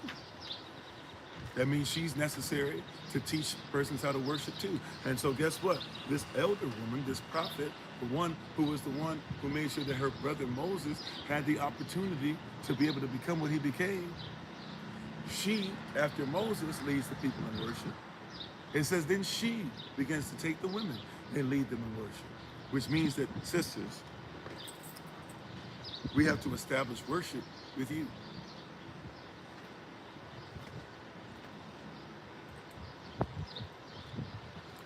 We do teachings on marriage. We actually have some stuff even at SOC University on marriage. We've been trying to get this right now. I'm just trying to make it through July 18th, do my anniversary, come back on Thursday next week, and then be ready to go. Once again, as a reminder, I will make sure that I have links up for you guys to watch some videos on the days that I'm gone, if you would like to use those. And ministerial staff, I will try to make sure that I'm on Zoom for we'll make sure that I won't be on Zoom per se. I'll start the Zoom, and then I'll let you guys do prayer. So you guys will have Zoom for prayer on Sunday, so still show up, please. And on Monday for early rise of Bible study session, I'll try to have a recording for that as well. So you'll have recordings, you can look up all this stuff, whatever. Just to make it clear, I'll try to post it in different places on social media so you can find these places for Sunday through Wednesday. But right now, I'm just trying to make it through. But we've literally been trying to change one of our channels on TikTok into just for my wife and I to start posting stuff and do live sessions again like we were doing before. And we will, who knows, maybe when we get back, we still got to do our new members, we don't call it new members, so we call it grafting sessions, but what we call but basically new member sessions. After we do that teaching, we can go into marriage.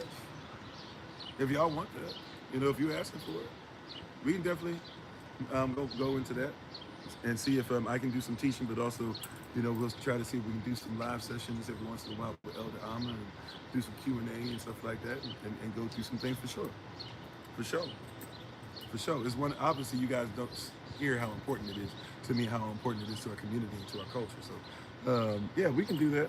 It'll have to be, like I say, like after, it'll probably be the earliest, maybe August. I'd say late August at the earliest, but we can do some evening sessions on it for sure. Right? How you doing, Foxy Lady? Thanks for being part of the community. But yeah, so we have to recognize that even Yah makes it a point to say we should make sure that we have marriage. And see, Yah says that you have had sons and daughters, but have never had them marry into each other. That's a sign of us being in a cursed position. Yah says that we have built houses for everyone else, and we don't have houses for ourselves. Yah says in his word, through his prophet, this is in his word, he says that, we're supposed to do these things. So even when we talk about this stuff as far as, once again, the matrix of cultural worship is what guides the community.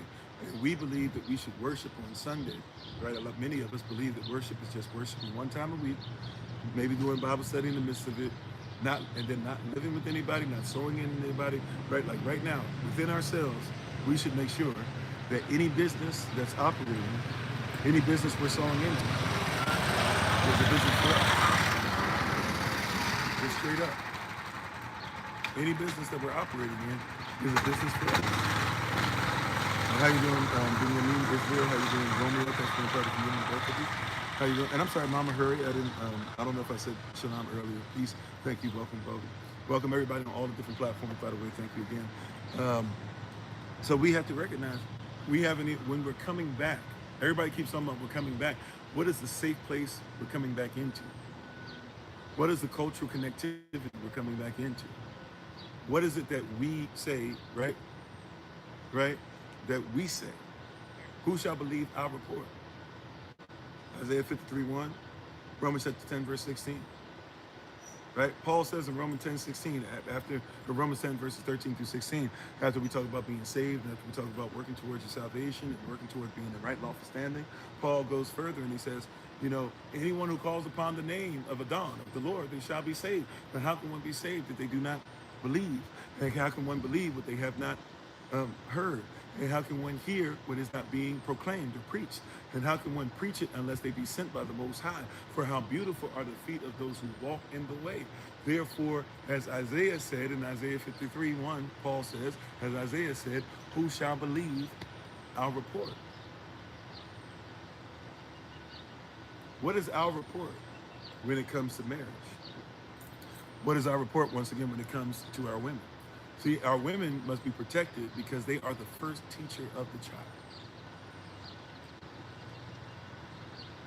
Who was Cain's first teacher? Now look, who was Abel's first teacher as well? Who's Cain's first teacher? Who's David's first teacher? I don't care if they mention them by name or not. Who's Shem's first teacher? Naaman, which is actually the wife of Naah, or Noah, right? Who is Hebrew's first teacher? There's not one human being on the planet. I don't care. Well, I can't take it that far, but excuse me. There's not one human being on the planet that did not come from mom. They're starting to try to make them in test tubes. But even in that, they got to have an egg. And you got to have a sperm. Dad is the direction, mama is the law. That's Proverbs chapter 1, verse 8, by the way. My son, right? Father, the instruction of thy father, right? And hearken to the law of thy mother. So there's no such thing as a motherless or fatherless. Everybody has one. Everybody has a source, right? By the way, in Hebrew, Abba is father, Amma is mother. Abba means you have the source on both sides, but the son who comes out the right family, the son determines the family out of the source. Amma means you have a source on both sides, but you have the water, blood, and spirit inside that source. So when you put Abba, the source that carries the seed and tells you who your family is, and you put Amma, the source that is the water, carries the water, blood, and spirit together, then you get a fully formed bond, right? The bond, the children of Israel, the children of the Most High. But you have to protect what's going on in the matrix, in the womb. So that means that we have to protect our women. Now, sisters, you have to protect the men because the men provide the seed. But brothers, you have to protect the women because your seed doesn't have a chance at gestation without your woman, without your wife. And by the way, once again, we have to talk about training up our girls to be wives, because a lot of persons want to be trained up to be women, but a woman is not going to be qualified in our culture to be able to carry the seed. Uh-oh. Here he is telling us what to do. Here he is being misogynistic. I'm talking about word. I'm talking about culture. I'm talking about creation. This is the way it goes. You can be upset all you want. You can be frustrated about what I say. Hear what I'm saying, beloved. Hearken. Shema Yechadashah. Hear, O Israel. Hear, kingdom. Hear, brother. Hear, sister. Hear, brethren. Right? Listen. Listen. Hear me well. You're not, in the Bible, you're not qualified to carry seed unless you're a wife already. Not you become a wife when you get married. You must be qualified as a wife. This is how you're supposed to be raised as a woman in our society. Right? You ready? From before your birth, technically, in the womb, to the age of, through the age of 3, you were supposed to be trained mainly that you are a girl. Does this mean that you cannot learn ABCs? No. Does it mean you cannot learn language? No. Does it mean you cannot have fun? No. But what it means is we're supposed to make sure you don't have to be a girly girl per se, but we're supposed to try and make sure you understand ages 0 through 3 that you are a girl. And we're supposed to protect the woman in you, the wife in you, the mother in you, right? Because she's coming.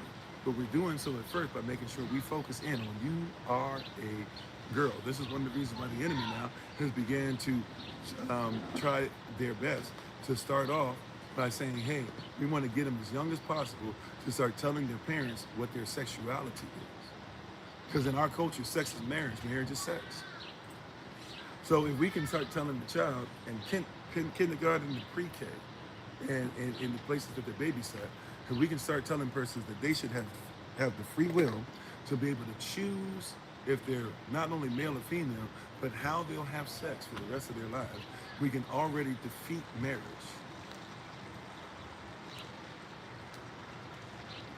Yeah, it gets quiet when I start talking about stuff like this. But they want us to already defeat marriage. How you doing, babe? My wife is on the Honorable Almonds. Always check her out on TikTok, YouTube, and her website at Bloom and Flourish. Thanks, babe. Thank you for being with me. Thank you for being with us. Love you very much. Hear me, beloved. They've already attacked, when they attack the sexuality, they attack marriage. Anytime somebody starts talking about anything taken away, and not just marriage in general, we're talking about kingdom marriage. How you doing, Brother Aaron? And thank y'all for the love. We're talking about kingdom marriage. Anybody trying to attack marriage, I'm telling you, you got to be careful when you're around persons. A lot of persons got a lot of stuff to say about marriage, but can't obtain it and can't maintain it. I'm just keeping it above, right? When I hear detractors talking about marriage, a lot of times they can't even forget even marriage. They can't even keep one person. Some of them can't even keep up themselves.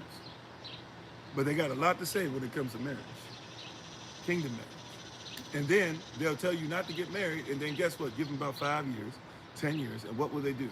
They'll get married on. Gloria Steinem told y'all never get married, and then what did she have the whole time? A husband. Had a whole husband telling you not to be married, telling you don't get married until you are 40, 50 years old. Don't have children until you become CEO. Don't do this, don't do that. And now your community is crumbling because they told us not to get married. Now the men are doing it. The men are saying get vasectomies, right? And work from get vasectomy. They're telling men to get vasectomies 16, 17, 18 years old, right? Have as much sex as you want, have 0 babies, have 0 responsibility to get your bread up, and then maybe you can get it reversed. There's no guarantee you can get it reversed. And the longer you stay away from what you did, and the snip, then the less chance that it's going to be reversible. So now you have men and women who are refusing to have children, whether they're straight or not. And we're trying to figure out why we can't move in society. And be careful, because yes, so-called white persons, right, are having issues, especially in the United States of America, but even in a lot of European lands, to where their birth rates are going down. And the Japanese are having birth rates going down. And the only person having birth rates, Chinese even, as many babies as they have, birth rates are going down and all this stuff. True. But guess what? All the stuff you're talking about with everybody else, you're in the same culture. It ain't but a matter of time before your birth rate starts going down too. And by the way, our birth rate, something been happening to it, especially with all the stuff and abortions and all those things focused in our society, in our community. Something been going on. You know how I know? Because there's no way you could have been 13% for all these years. You never went up. Supposedly we have more babies than everybody else. And you know, like I told y'all, Elder Alma had to hit me too. I didn't recognize it and realize it until I saw this video. I asked her about it. She had to tell me it was true. That we don't actually, believe it or not, we're, as men, as young men, as young so-called black men, we're taught that our women are just out there, they're just having babies, they need to close their legs, you know, this is white supremacist talking points. But then, if you look into it, actually, we look down upon women that have babies. We actually look down upon women. We don't, and it blew my mind. I was like, wait a minute, we don't tell women that it's okay to have children? No, they got to go get jobs. No, they got to make sure that they're CEOs. No, they have to make sure that they have their own businesses. I was so blown when I heard when I heard this sister say that, and then when my wife verified it, and she was like, yeah, no, they don't. She was like, I've never had anybody really tell me that it was a great thing. Like, she was like, it's a thing of shame for our women to think that they're supposed to have children. And I was like, I never had thought about it. I never thought about it. And you know, it's something wild. We have to actually preach and teach to our sisters. You know, this is something that we have to do now. If that's the case, we have to teach women that it's okay to be mothers. But the Bible told us that we would make sure that we became people, if we weren't careful at least, to be in Yah's will. It told us that we would be preaching to persons that were without natural affection. What's more natural to a woman than being a mother? I didn't say that's all you have to give to society before somebody does that. You said you can get put out for being pregnant. Yeah, that too. And even though we can talk about there's something with that at the same time, there should be something about, hey, but once again, and you know what, I'm glad you even said that, Elder Tamer, because it speaks back to the environment. We're talking about the matrix, the womb, the matrix of cultural, the womb of cultural worship. Who we worship says that we protect mothers. Who we worship says we raise in the first 3 years of life the female, if you will, to be a girl. Ages 4 through 6, you start getting her to a place to where she's not necessarily always hanging around daddy, and always, right? Because ages 7 through 9, she's going to become mama's apprentice. Whatever mom does is what she does. Ages 10 through 12, she's going to begin to get intense training as far as education. Why? Because ages 13 through 15, we should now make sure that she's learning the word, learning the law, right? So that ages, right, she'll have her bat mitzvah, or what we call the bat mitzvah. And then after that, ages 16 through 18, we're going to, so after she does that and learns the law, right, the mitzvah means that she basically has been lawfully able to become a woman, but she's not finished. Ages 16 through 18, she's still got to be trained on what a wife is. And then once we believe that she is qualified, as she's gone through, so to be qualified as a wife by the community, then she still, then ages 19 through 21, has to be raised on what it is to be a mother. And then once she has that, she can start a business, she can do all those things. But you know something that we do in our community that we don't do enough? Here we go, protection of women. And how you doing, Dottie West? Thanks for being on. Here we go, here's protection of women piece that we don't think about. The first thing we would do is then say, hey, go get your business, go get your paper, hang out with your girls, da-da-da. But you know what we would do? And some person's gonna say this misogynistic. I'm telling you, this is something we did to protect women. Our women always were protected. So that means that that baby girl, even when she's 22, she stays at her father's house. She stays at her father's house until she meets her husband. And her husband now has to take care of her in the same manner, matter of fact, a greater manner, obviously, a greater manner than her father did. So that means that she's never in a position to where she is unprotected. That's our culture. How you doing, Jose? What, they can't protect themselves, really? I mean, they can, but culturally speaking, we make sure we protect our women. We protect our sisters, we protect our mothers, we protect our grandmothers. That's our culture. If you're like, I don't need no man, blah, blah, fine, that's just not our culture. You have every right to do that, just do it where it belongs. Right, you know? But we should make sure. Yeah, and by the way, that came off as if you didn't agree. My apologies, right? I didn't mean it that way. How you doing, DK? And how you doing, Smiles? But you hear what I'm saying? Like, we have a culture where this is supposed to be in there. We protect, once again, if we're going to protect the womb and what comes out of the womb, then make sure you reverse that too. Don't forget to protect the womb itself. Or I'm sorry, we're going to protect what comes out of the womb and what's in the womb. We have to protect the womb, the person who the womb belongs to. And if we protect the person who the womb belongs to, it means it's because we are in a position to do so. We are called to do so, and if that's our wife, even more so, why would we not protect her womb? You know, in a sense, there's been more, I'll call it, I don't know if this even makes sense, there's been a spiritual, what's the term, hysterectomy, right? The removal of the womb, I believe, right? And by the way, in the world, in Greco-Roman thought process, in European thought process, you know that they call hysteria, or hysteria is dealing with your womb, right? So they would say a woman was hysterical because she had a womb, and they would remove it because they'd be like, your womb is the problem. You got to know what culture you live in. Your womb is the problem. Your being a womb man, being a woman is the problem. And so what you use to have babies, there's too many, they didn't necessarily know about hormones per se, but that's what they were thinking, like, that womb is your problem. So if we give you a hysterectomy, if you take out that thing that causes you to have babies, then you'll be all right. And by the way, it's kind of almost like a lobotomy, because you don't think with just your brain, right? You think with your gut, you think with your feet. That's why you say, man, you know what? I don't really feel like that's what I'm being led to, or that's going to be my walk. That's you thinking with your feet. You'll say stuff like, I'm not really feeling that. That's one of your senses. You're not feeling it. You'll say, man, I can't really wrap my arms around that theology. You're thinking with your arms. You're saying, I'm not really like, I have a gut feeling. That's your gut. That's your messenger.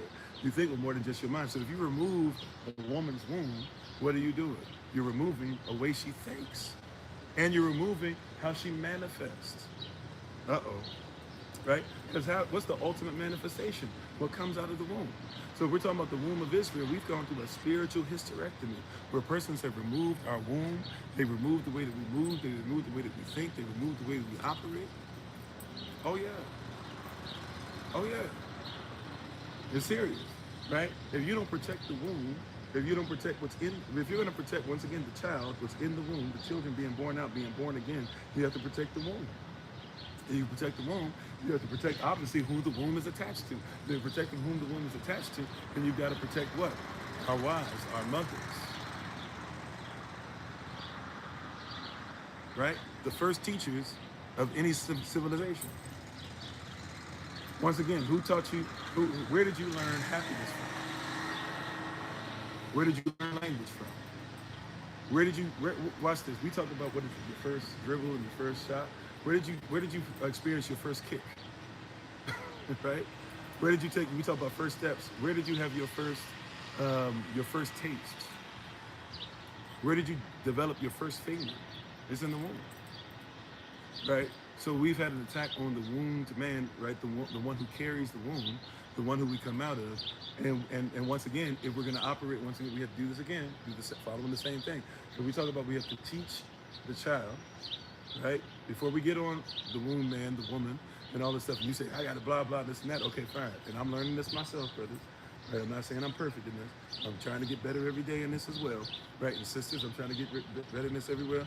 Babe, I'm trying to get better in this every day as well. Right? I'm not perfect in this. Hear what I'm saying? No, I'm learning. If I got to teach what comes out the womb, then I should make sure that I teach the person who has the womb. And if I'll be patient with what comes out of the womb, then I should be patient with the person who has the womb. And if I'm going to make sure that I speak well of the persons who come out the womb, then I should speak well of the person who has the womb. You see what I'm saying? We've been taught to hate.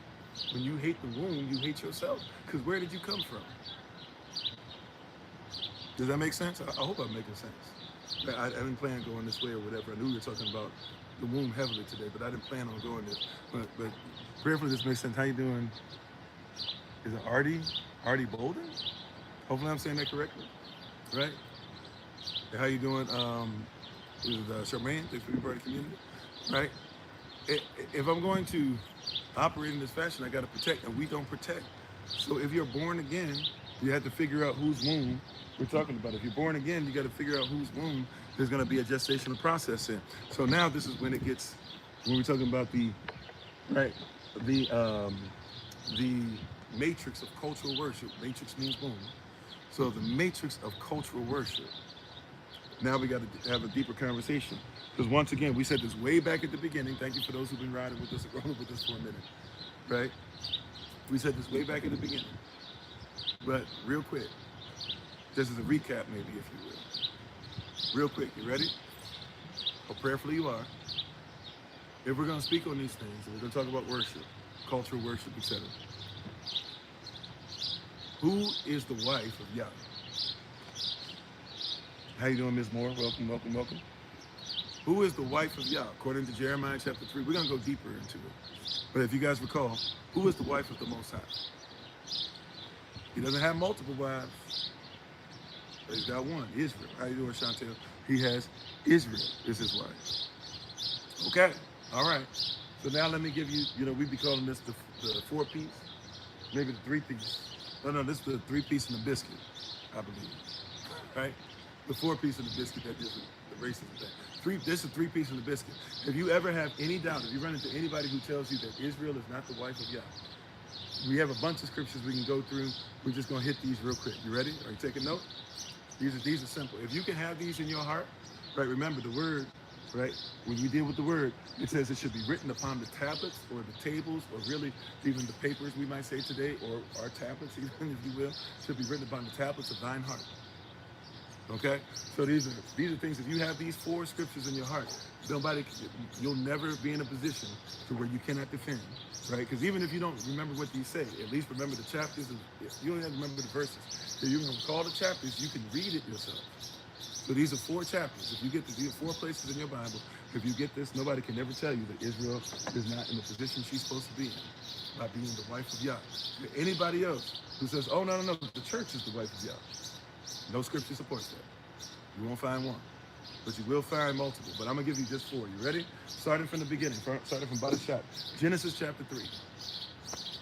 Genesis chapter 3. This is where it tells us, after the sin of so-called Adam and Eve, Adam and Isaac, that after this, they have to have an offering to cover their sins, all this stuff. But there are curses now that are spoken over both Adam and Eve, right? And what happens is, once the curses are spoken over both of them, we do this thing where when it talks about that there will be a child that will be born, right? And the serpent will come and will snip at his heel, but the serpent's head will be smushed. We think that that's talking about Eve, and it's not. We're going to prove it to you in a second. But this is actually talking about Israel, the woman Israel. We're going to prove this to you in a second. But this tells us that the Messiah is going to be born out of Israel, that Israel will be one with the Most High, spiritually, husband and wife. And out of the spiritual union, there will be a child that will be born, right? And that will be born of Israel and Yah. We are the wife of Yah. All right? So that's Genesis chapter 3. Now the next one up is, let me make sure I'm going in order, is Isaiah chapter 9. So Genesis chapter 3, talking about the woman. The next one up is Isaiah chapter 9. Who is this child? What is this child and who are they born of? Isaiah says there's a child born of us and of Yah together. And this is what he says in Isaiah chapter 9. This is verses 6 and 7. Isaiah chapter 9, he says, a child to us is born. A son to us is given. To who? To us. Who's us? Right? Israel. Persons be quoting these scriptures and you be letting them get away with quoting what's yours. Right?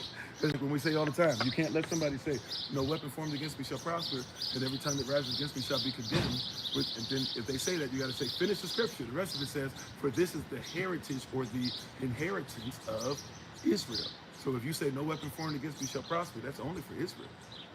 If you're not Israel, that's not for you. All right? So back to Isaiah chapter 9. A child to us is born. A son to us is given. The government shall be upon his shoulders. What government and where shall it be? The government of the Most High shall be upon the child of us and Yah. The government shall be upon his shoulders, and these are the authorities, these are the names that it says he will carry. His authorities, his names, and this is talking about all these things together. His authority shall be wonderful, so he'll be amazing. He'll be counselor. That means he'll be one with Holy Spirit, right? The counselor. I'm going up with wonderful counselor. I'm forgetting one. The everlasting Abba and the Prince of Shalom, but I'm missing one in the beginning. Wonderful Counselor, everlasting Abba, Prince of Shalom. What's the one I'm forgetting, y'all? I know somebody knows that. I'm forgetting it. It'll be Wonderful Counselor, the everlasting Father. Oh, the mighty Elohim. Wonderful Counselor, the mighty Elohim, the everlasting Abba, and the Prince of Shalom, the Prince of Peace. All these different things, right? 5 different things. He'll carry these things. That's a son given to us, child born to us. It's the same Isaiah who said, who shall believe our report? Same Isaiah that says, no weapon formed against us shall prosper, and every time that rises against us shall be condemned, for this is the inheritance of Israel. This is not talking to everybody. Who? Israel, okay. So the next one up after that. So that's Genesis 3, Isaiah 9. Next one up after that, we've already gone over, but Jeremiah chapter 3. Oh, no. Oh, the children were typing? Yeah, I was wondering what's going on here. We do. That happens sometimes. And how you doing? I think it's Exodus Code. I don't know if that's company or code. Thanks for being on with us. Appreciate you. Right? How you doing, Yahweh, if I didn't already say so? All right, next one up now is Jeremiah chapter 3. Jeremiah chapter 3 we went over already, where it compares, where Yah compares himself to a husband. He says that Israel has gone out and been cheating, right? And he compares us to a wife who's been cheating on her husband. And he even says that I return unto me, I am your husband. And he refers to us as his wife. And then he says, in order to make this happen, he even says that he's giving pastors now his heart, his love, his passion to ensure that they are passionate about him rather than what they feel like being passionate about or what they feel like makes us fit in or what they feel like gets them members, but they're going to be passionate about what he's passionate about. That's Jeremiah chapter 3. I believe you can read verses 1 through 20 to get all that. Right, so that's 3 right there. First one, Genesis 3. Second one, Isaiah chapter 9. Third one, Jeremiah 3. For some weird reason in my head, I'm able to think Isaiah chapter 9 has 3 and 3 on the end. 3 times 3 equals 9. I don't know if that works for anybody, but I keep that in my head for that. Right, and then also, if you go 9 plus 3, then the next one up would be Revelation chapter 12. So we got 9 plus 3 equals 12. The last one, Revelation 12. So we got Genesis 3, we have Isaiah 9, we have Jeremiah 3, and now we have Revelation 12. What does Revelation 12 say? Amongst so many different things, like Revelation 2:9, which says that there are those that say they are you and are not, but of the synagogue of Satan. Or Revelation 2:14 that talks about Balaam doctrine. Or Revelation 2:15 that talks about Nicolaitan doctrine and deeds, right? Or you talk about Revelation chapter 3, verse 9 that talks about that there are those that say they're blasphemous, and Yah's going to show the world that he's always loved you, and you need to be in a position to teach those that are coming in, right? Are coming back even to the knowledge of self. Or it talks about Revelation chapter 7, those of us that must be sealed, right? We can keep going and going. Revelation chapter 10 talks about the olive trees. That's Moses and Elijah establishing Israel. You know, we can keep going and going and going if you want. But Revelation chapter 12 is where we'll stop and make this quick point. This last one of the 4. Once again, our 4, Genesis 3, Isaiah 9, Jeremiah 3, and lastly, Revelation 12. Revelation 12 goes all the way back to Genesis 3. And it goes all the way back and it starts talking about that same woman that we saw that the serpent was around. But this time, this woman has a crown on her head, right? And it says that this woman, so married to the Most High, crown on her head, royalty, Malachi with Malachi, our Malachi is Yahweh. And us as Malachi with the crown on our head, it says that the serpent is around and that we give birth to the Messiah. It says once we give birth to the Messiah, we are protected and thrown, and we go into the wilderness. You would say, why would we be protected going into the wilderness? But we'll show you how that works in a second.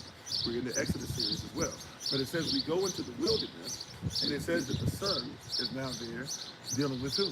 Dealing with Satan, dealing with the adversary, dealing with the devil. And it says that the devil, once again, like I said in Genesis 3, it goes towards the Messiah and it nips at his heels, but his head is ultimately defeated. Our Messiah is risen from the dead, and he begins to ascend unto heaven in Acts chapter 1. It says the devil tries to follow him up and to fight, and it says he brings all the fallen angels with him, right? And when this happens, it says the archangel, who we call the archangel, Michael comes down with angels and a host of heaven, and they defeat the Satan. Christ goes back up into heaven, like he said, I go to prepare a place for thee, that where I am, you will be with me also, right? And it says that the devil is defeated and shoots down to the earth as a lightning bolt. It says that he realizes what's happened to him, and he's upset. He's not in hell, he's where? He's in the earth. He's not in hell, he's where? In the earth realm. Stop telling people that the devil's in hell, because that's why he's waxing you. Because last time I checked, when Yah said, what have you been doing, devil? He didn't say I've been in hell. He said I've been walking around the earth to and fro, seeking whom I may devour, right? Okay, so that devil that's now on the earth, it says that he looks around and he's upset. He can't get to Christ, he's been defeated. So who does he try to attack? It says he sends out the water, right, out of his mouth. The word water here in Revelation represents the people, right, who are listening to his word. He sends those people to attack who?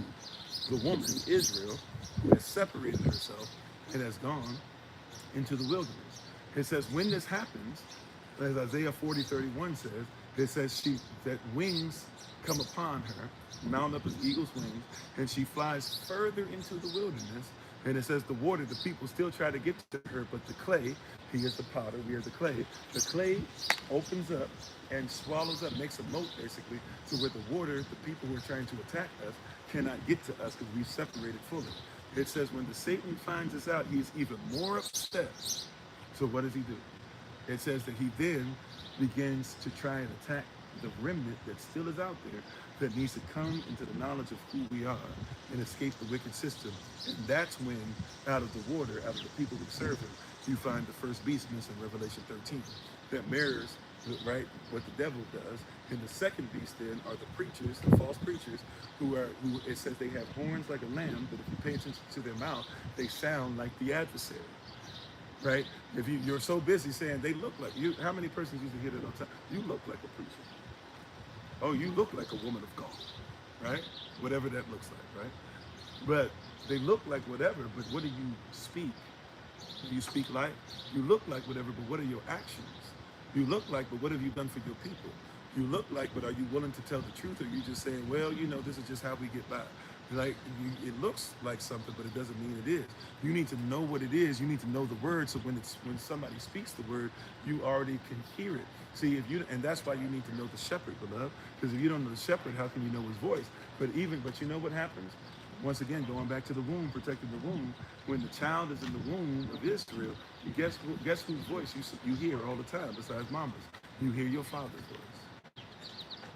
Come on, somebody. Come on, that's a word. How you doing, Lady Jane? Thanks for being on with us. Right? You're here, and thank you for putting that out there. Thank you, everybody, for joining us on different platforms. How you doing till daybreak? Thank y'all for the love. And once again, thank you for the like, shares, subscriptions, hitting the notification tab, the views, even the things you do in front of the scenes, behind the scenes, and yes, even the things that you give, such as donations, even tithes, offering, and yes, even donations to help us to do what we do. We cannot do it without such help as you all around the world, right? How you doing, Rhonda? Welcome, welcome, welcome. So, in all these different things that we're speaking on today, I need you to recognize this, beloved. I need you to hear that even in the womb, you hear the Father's voice, which means that the mother who's protected has to still have the Father around. But if the mother is carrying the child, but the child is without the Father, even in the womb, we start to have problems. You know, one of the things, when you have hospital experiences will mess you up, right? But when you start talking about the hospital, you start talking about all these different things that are going on. One of the things that happened in the experience, with Solomon's birth, it was a lot of different things that were happening going on that were really disheartening. And this is when we finally got turned off officially. We were kind of there. We had already had our package together, but they kind of put us in a position where we had to go through all the rigmarole anyways. But while all that stuff was going on, after he was born, a lot of rough stuff, and they were trying to stick him for this and take this and blah, blah. And one of the things that I was able to do is go over to the table. They tried to take the child to the table, separate him from the mother, all these different things. But I was able, as a father, to go over to the table, and all I did was speak. All I said was, I'm here. And I told the other person, calm down. And because my son knows my voice from inside the womb, right? Even before he was able to latch on to the sincere milk, he recognized his father's voice because we had a connection that happened even before he was born. You hear what I'm saying? See, when you're born again, the gestational period is important. While you're in the gestation, if you're in the correct womb, the womb of Israel, the matrix of Israel, the cultural worship with your father is going to begin already. How you doing, lovely, unique? Right? The cultural bond between father and son happens in the womb, if done correctly. Right? You know your father's smell because your mother knows your father's smell. That means you know what your mother smells. So when you know what your mother smells, you'll smell your father. The two have become one so much, right, that even though you get something from one that you don't get from the other, right, you'll still love them the same. You'll love them for different things. Or you can't love anybody the same, but you'll have the same admiration and adoration for them as a unit because of who they've been from in the womb. You got to develop this relationship with Yah from in the womb. One of the things that they don't tell you, that they kind of do a thing where, yes, sheep have to smell the shepherd, and sheep have to, if in a sense, imprint, or the shepherd has an imprint upon them. But the shepherd's voice is known by the lamb in the womb. right? The sheep know the voice of the shepherd. So when the lamb comes out, the lamb knows the voice of the shepherd. This is how important the matrix is. Once again, what does matrix mean? Matrix means womb. Inside of the matrix, inside of the womb, right? And by the way, here's the thing now. Now we have to be willing to be persons, like, sorry to go back to the movie, but we have to be persons who are willing to do what they were doing when they were coming off the ships and stuff. Now, we don't want to come off the Nebuchadnezzar, because Nebuchadnezzar is not our culture. But when we come off of the ship, so to speak, or when we come from being free, we need to recognize that we have now been called to go into communities, to go into society, and make sure that persons comprehend, that they understand, that they have that they have an opportunity to come out of the matrix. There is no doubt, right, for Trinity. There is no doubt for Neo. There is no doubt for Rabbit. There is no doubt, please, I don't remember all the characters' names, for Morpheus, etc. If there's not somebody who's able to make sure that they're speaking and showing them different things, right? To have conversations. Remember, Neo is having conversations online. That's what leads him to go, and right, and he's thinking he's just going to a club, not realizing, right? But not realizing, and he's starting to realize, wait a minute, I'm being given hints, I'm being given clues, I'm being given things to the prophetic. Follow the white rabbit, follow this, look at this, da da da. This is what I'm looking for, and then he finally finds what he's looking for. Now the movie is doing some perverted things, especially sexually and the latex and all that stuff like that. But I'm just saying. These things are happening. We're talking about the womb, being born again, going from one place to another. And most persons have gone through an artificial birth, especially mentally, as far as their psychology, as far as their heart, their passion, their soul, their mindset, right, their spirit. You've been born in an artificial position.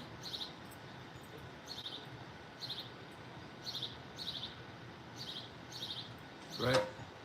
I forget what part of the movie this is. I think it's when Neo, I can't recall, I think it's Neo and Morpheus talking, and he's on the ship now, and he's going through the process of being able to see and all the stuff or whatever, right? And he's talking about possibly being afraid or something like that, or something. I can't recall, I might be off on this part, but I recall the person talking to Neo, and Neo's like, yeah, you know, this and that, and he says, well, to be honest with you, to be fair, he's like, hey, you know, a little while ago, you thought that that the Matrix was a real place, and a little bit after that, you know, you thought that I can't remember all the words, but I'm putting some words in their mouth now. But you know, you thought food was food. You thought that what you were tasting was a steak. You thought blah blah. You thought this was love. You thought this was da da. You thought the Matrix was real. You thought blah blah. You thought all these different things or whatever. You thought you couldn't do this. You thought you couldn't do that. He said, imagine what you know. He said, you knew these things. He said, imagine what you'll know tomorrow. Matter of fact, I could be in the wrong. It could be from the Oracle. I don't remember. But either way, they said, imagine what you'll know tomorrow. And that's what's happening in this experience, right? And the experience to becoming born again, or the experience of being born again, the experience now of getting sincere milk for the first time, now learning what it is to eat for the first time, getting to a place where you can actually handle true grain, and then get to a point where you can have meat, right? You're learning different things. And just for some of you, just a few days ago, you knew, right? For some of you today, and just learning today, you knew that the dollar was an American thing. Until you learn about, you know, A through L on your money. For some of you, you knew that America was integrated until somebody told you integrity means, integrated means that everybody's one. So you can't be integrated if everybody believes something different, right? Just a little while ago, for some of you, you knew that Jesus was his name, and you didn't know that Jesus means half man, half Zeus, right? Pegasus, horse of Zeus, Dionysus, son of Zeus, Dionysus, daughter of Zeus, Perseus, son of Zeus. Zeus is Zeus. So what is Jesus? Right? It wasn't just that long ago. You knew. You knew that righteousness had nothing to do with the law until somebody told you, you know, the word righteous means right, lawful, standard. Right? And once again, like they said in the movie, think about what you'll know tomorrow. Right? You knew that marriage was just something that you go to the state, not realizing that marriage doesn't belong to the state, it belongs to you. You knew that you were an American citizen, didn't know what that even meant and what an American actually is. These are all things. We're going to get to a place where we get back to culture. Once again, the matrix of cultural worship, the birth If you're born into this, if you're born again, if you're going through the gestational period, we have to now set up the parameters. Who shall believe our report?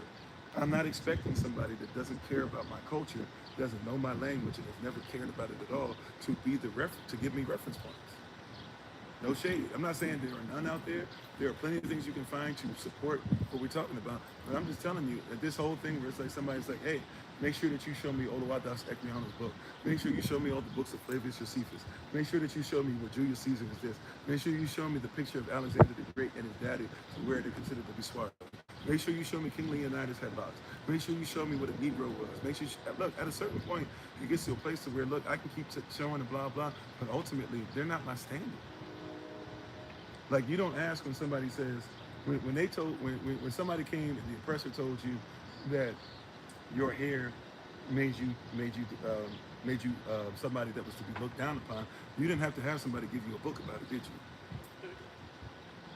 I'm gonna just keep it a buck. When somebody came out here and told you your hips ain't blah blah until they started buying your hips and putting it on their body. When they told you that, you didn't have somebody have to give you a dissertation, right? When somebody told you that you needed to change your name to Washington because George Washington was a great person, meanwhile, simultaneously, he's ripping the teeth out of your mouth to make his dentures. Nobody had to tell you.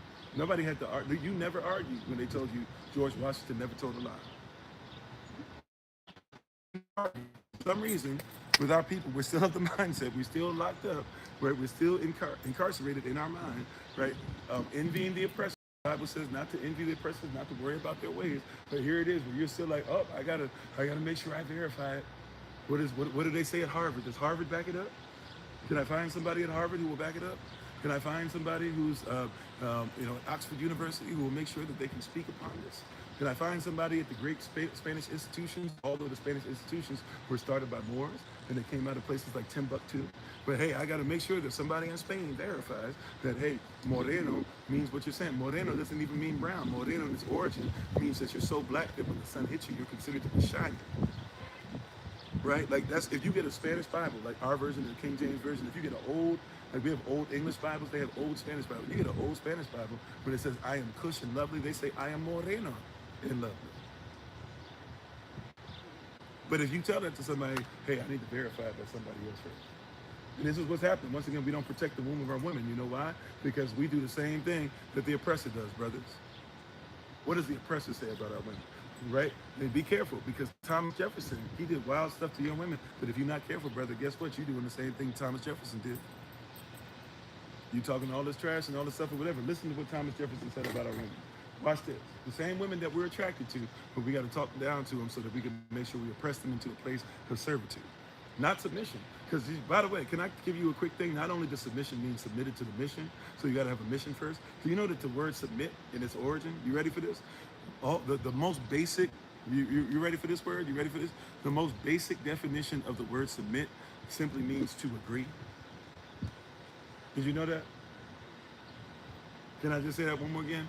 Right? The most basic word of the most basic working definition of submit means to agree.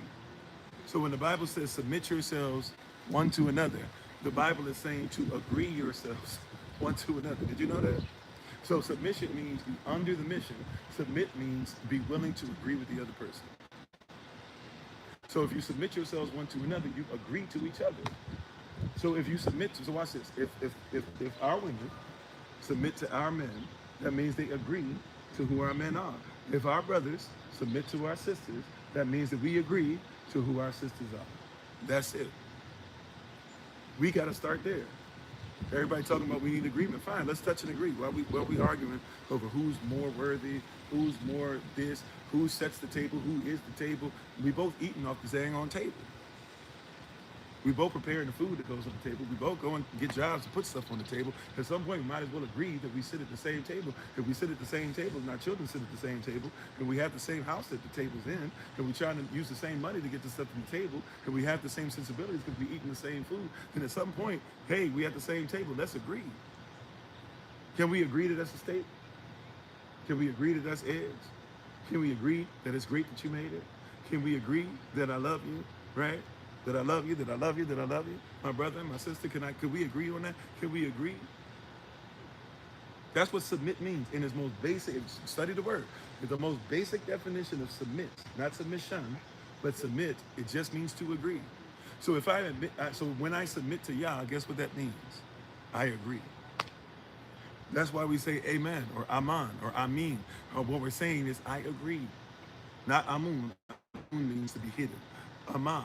Amen. It means that I agree. Let it be done unto me. I agree with what you're saying, Yah. So when I say amen to Yah, all I'm saying is I agree. I'm not saying you have to say amen to your wife or amen to your husband. Even though, if you notice, have you ever noticed, even when we just talking to each other as a people, somebody be talking and we don't have to be talking about the word. Somebody can be talking about sports. And somebody say, man, you see LeBron James, he went off last night, da, da. Now, I don't even care if you like him or not. You got to say that was a great game. And somebody will say, what?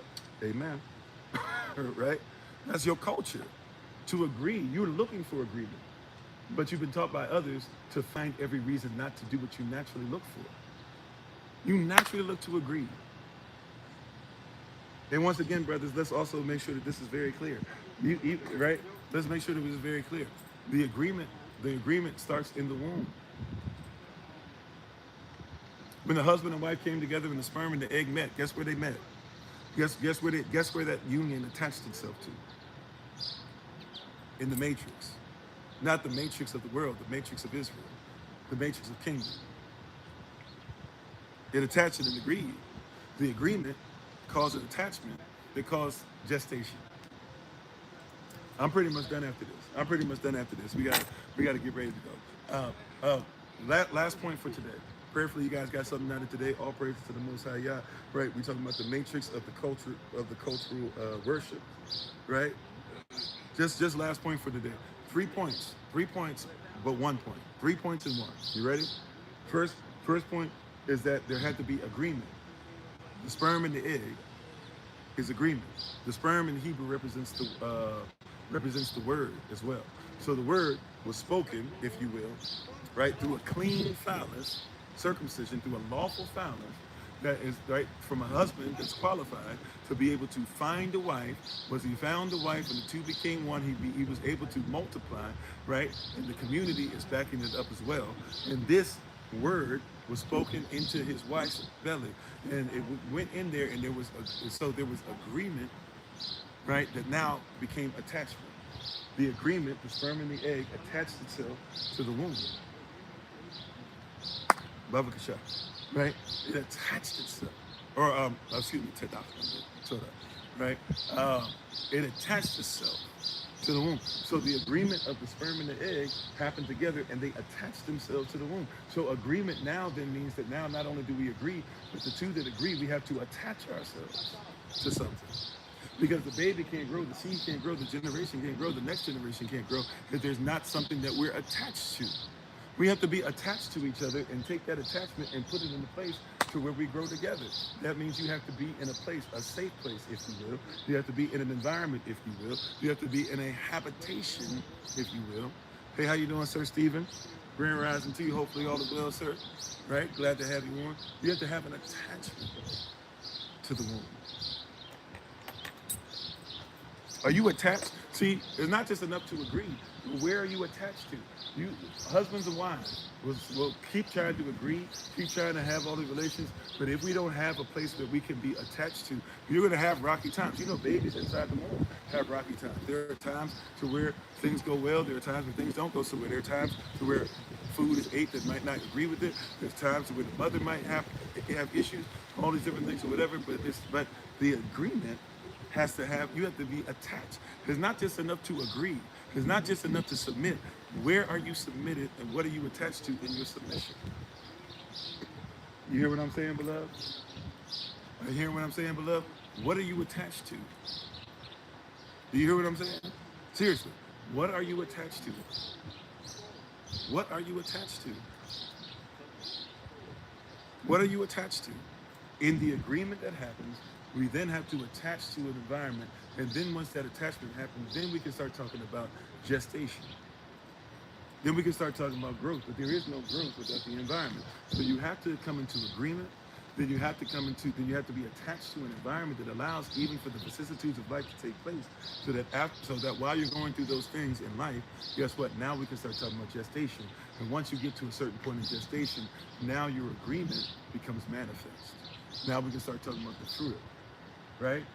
And you see it in many different ways. And forgive me, I don't know if, babe, if you're able to hold me accountable, because I'm trying to speak about the life of plants, so I might mess something up. I think I'm gonna get this right though. Like, there's many phases of the birth of a plant or of a plant coming about, right? So obviously you have the seed, you have the ground, you have the, I guess underneath you have the gestational period where the seed begins to go. You have the stuff pushing through the ground. But then even when you start getting into a mature bush, tree, vine, herb, whatever we're calling it, after that you then have, even before you get to see the fruit, you start to see flowers, right? Usually, right? Is it all the time or pretty much? Yeah, so so before you even get to the fruit, you have to look for the flower. You look for a sign, right? And the flower is there not just to only be attracted to insects, stuff like that. The flower is also there to show you that it's almost time. When watermelons get ready to go, you look for watermelon flowers. When tomatoes are getting ready to grow, you look for tomato flowers, right? When fruit gets ready to show up, you look for flowers to take place. And then out of the flower comes, out of the flower it begins to grow the fruit. And inside the fruit is the seed taking place simultaneously. These are all parts of the gestational period, right? But they started off with what? First things first, they started off with agreement. There had to be seed, there had to be seed, there had to be garden, right? The womb also was referred to as a garden, right? So there had to be seed, there had to be garden. By the way, even before Adam, see, this is something, before Adam had a wife, Adam had to work. And guess what part of Adam's work was? Adam had to prepare the garden. Did you ever notice that Adam was made outside of the garden, and then the garden was made, and then he was put inside of the garden? But his wife, who comes out of him, was put in the garden, right? The womb was made in the garden. The garden was made in the garden. And the one who has seed, right, was placed in the garden to keep it and protect it. And his wife was placed in the garden. That, right, he is supposed to keep the garden even before he has a wife. This means that Adam was trained and assigned to take care of the garden before he was assigned to take care of a wife. Just like before Moses received the sheep, the children of Israel, he first was assigned the flock of Jethro. If Moses can't take care of the flock of Jethro, he's not prepared to take care of the children of Israel. You catch that? Right? Before you start talking about this stuff, you got to see what you're called to and what you're prepared. Are you prepared? Are you prepared for what it takes? Oh, I'm sorry. Shalom, Swamp Baby. I miss you coming in. How you doing? Right? Are you prepared for what's about to happen in the next thing? In your agreement, are you prepared? The things that you're going through are preparing you. And rather than arguing with each other about it, and rather than saying it's the other person's fault, and rather than saying we don't need women for what's going on, men going on, these things should be preparing us to make sure that we give birth to fruit. Do you know that cactus grow the way that they grow because they're prepared for fruit to grow so that something might eat of the fruit and the seed might be able to go somewhere else so that seed can be in proper position to grow? If there's a plant that's put in a bad position, what we think is a bad position, it will find a way to grow around whatever it needs to get to that sunlight and still produce fruit, because the goal is to produce something for generations. So whatever we're going through now, it starts with protecting that womb, protecting that garden, protecting our wives. And they are the ones who are going to implement the worship. Once again, MLK, his first teacher is not MLK, right? MLK Jr.'s first teacher is not MLK. His first teacher is his mother. That's just the way it works. Malcolm X's first teacher, even though he talks about how his father was a preacher, and how his father was a Garveyite, and how his father was preaching what we preach today, actually. If you go back and look at what Malcolm X was talking about, his father was teaching what we teach. He was a little more on the Garveyite side, but even Marcus Garvey actually believes a lot of stuff in what we say if you read his teachings, right? With that being said, his first teacher is not his father. His first teacher is his mother, right? So you have to recognize that these different things. So we have to protect the womb. And if Yah is married to Israel, then that means Israel must be protected in the same manner. And that's why they're always coming against you. We have to stop allowing persons to protect or to defeat or to say things against us that they wouldn't allow to say against us. And I'm sorry, I said that was the last thing. I'm still really in my last point. because this is still talking about agreement, attachment, gestation. But if I may, just add this, and I'm done, for real, right?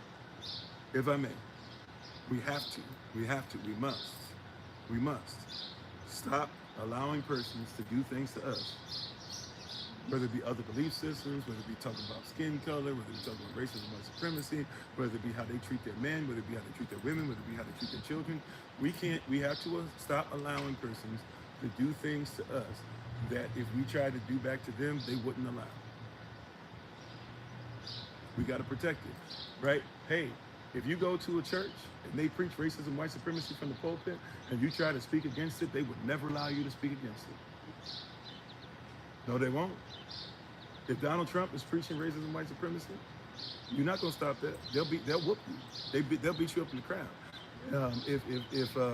If Obama is preaching LGBTQ+, and you try to come in there, they're not gonna let you stop that.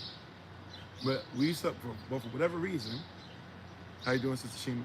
For whatever reason, we think that it's okay for other persons to come into our belief system and our word and our Bible and what we're doing, what we're trying to institute, what we're trying to give to our children, and be like, oh yeah, go ahead. It's okay, whatever you want to say. It's okay. They need to learn everything. They don't learn everything over in houses where they hate you. They learn hate. Right? Willie Lynch said it to y'all. He said, if you are in a so-called white household back in those days, right, and still in these days today, if we keep it above, your goal is to make sure that everybody in the house, especially the wife and the children, are 100% on board. And anybody who's trying to teach you anything different than that is your enemy. If they won't allow it, you don't allow it. And I'm not saying that just because tit for tat. I'm saying that because that's what your Bible says.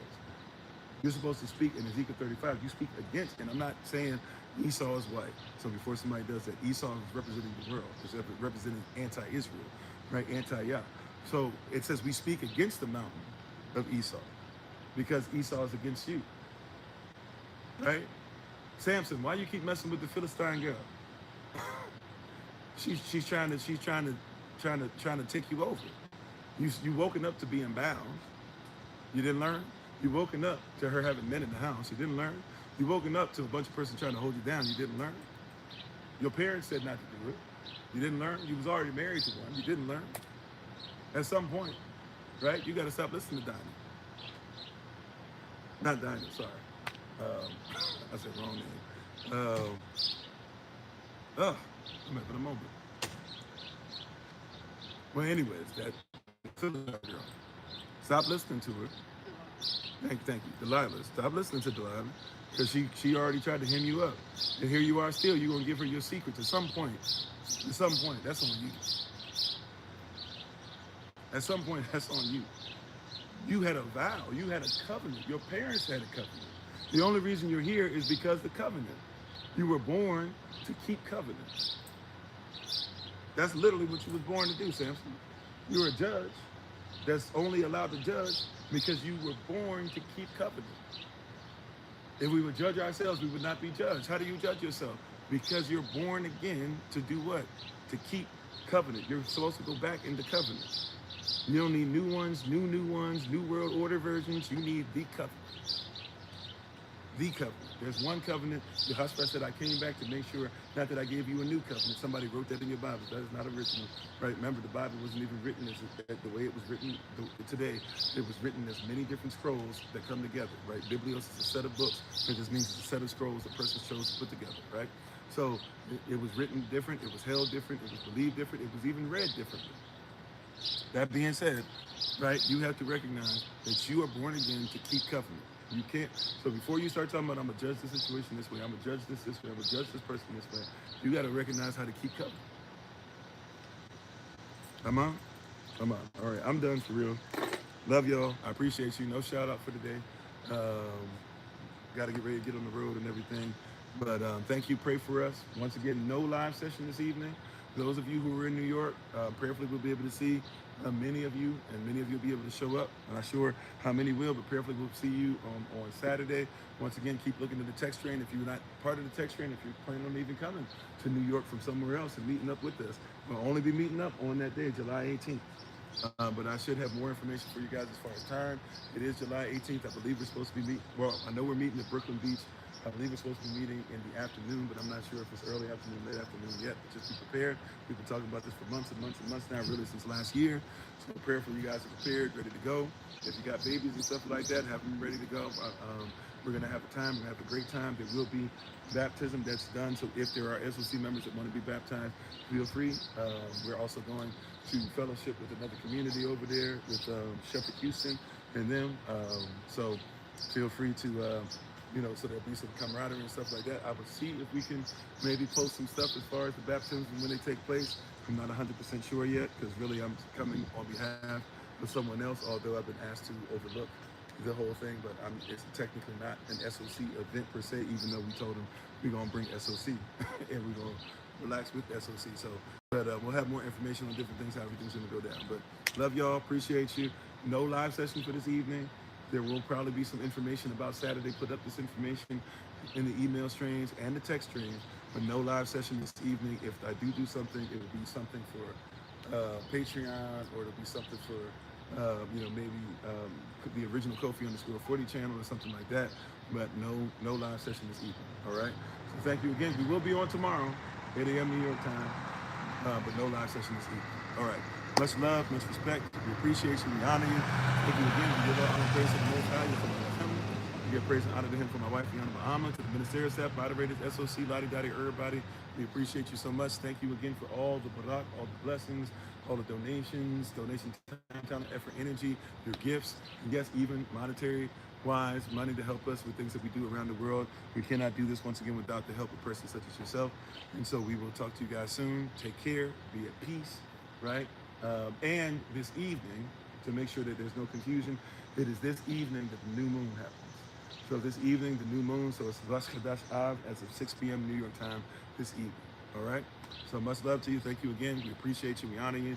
Look out for different things on social media. I'm going to try to start implementing some Facebook messages too. And don't forget, July 19th through the 20, hold on, 19, 20, 21, 22. So July 19th through the 22nd, I will be off.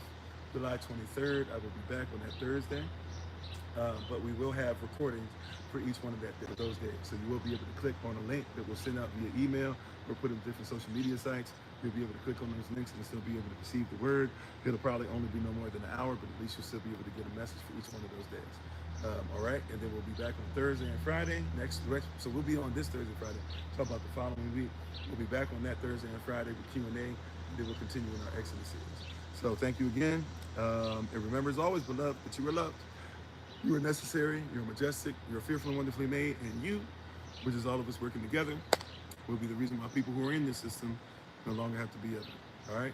Ra'ashan Shalom, and early Shabbat Shalom, early Ra'ashan Shalom to you, Radash Kadash Av to you, new moon to you. We'll talk to you guys soon. Take care. Peace.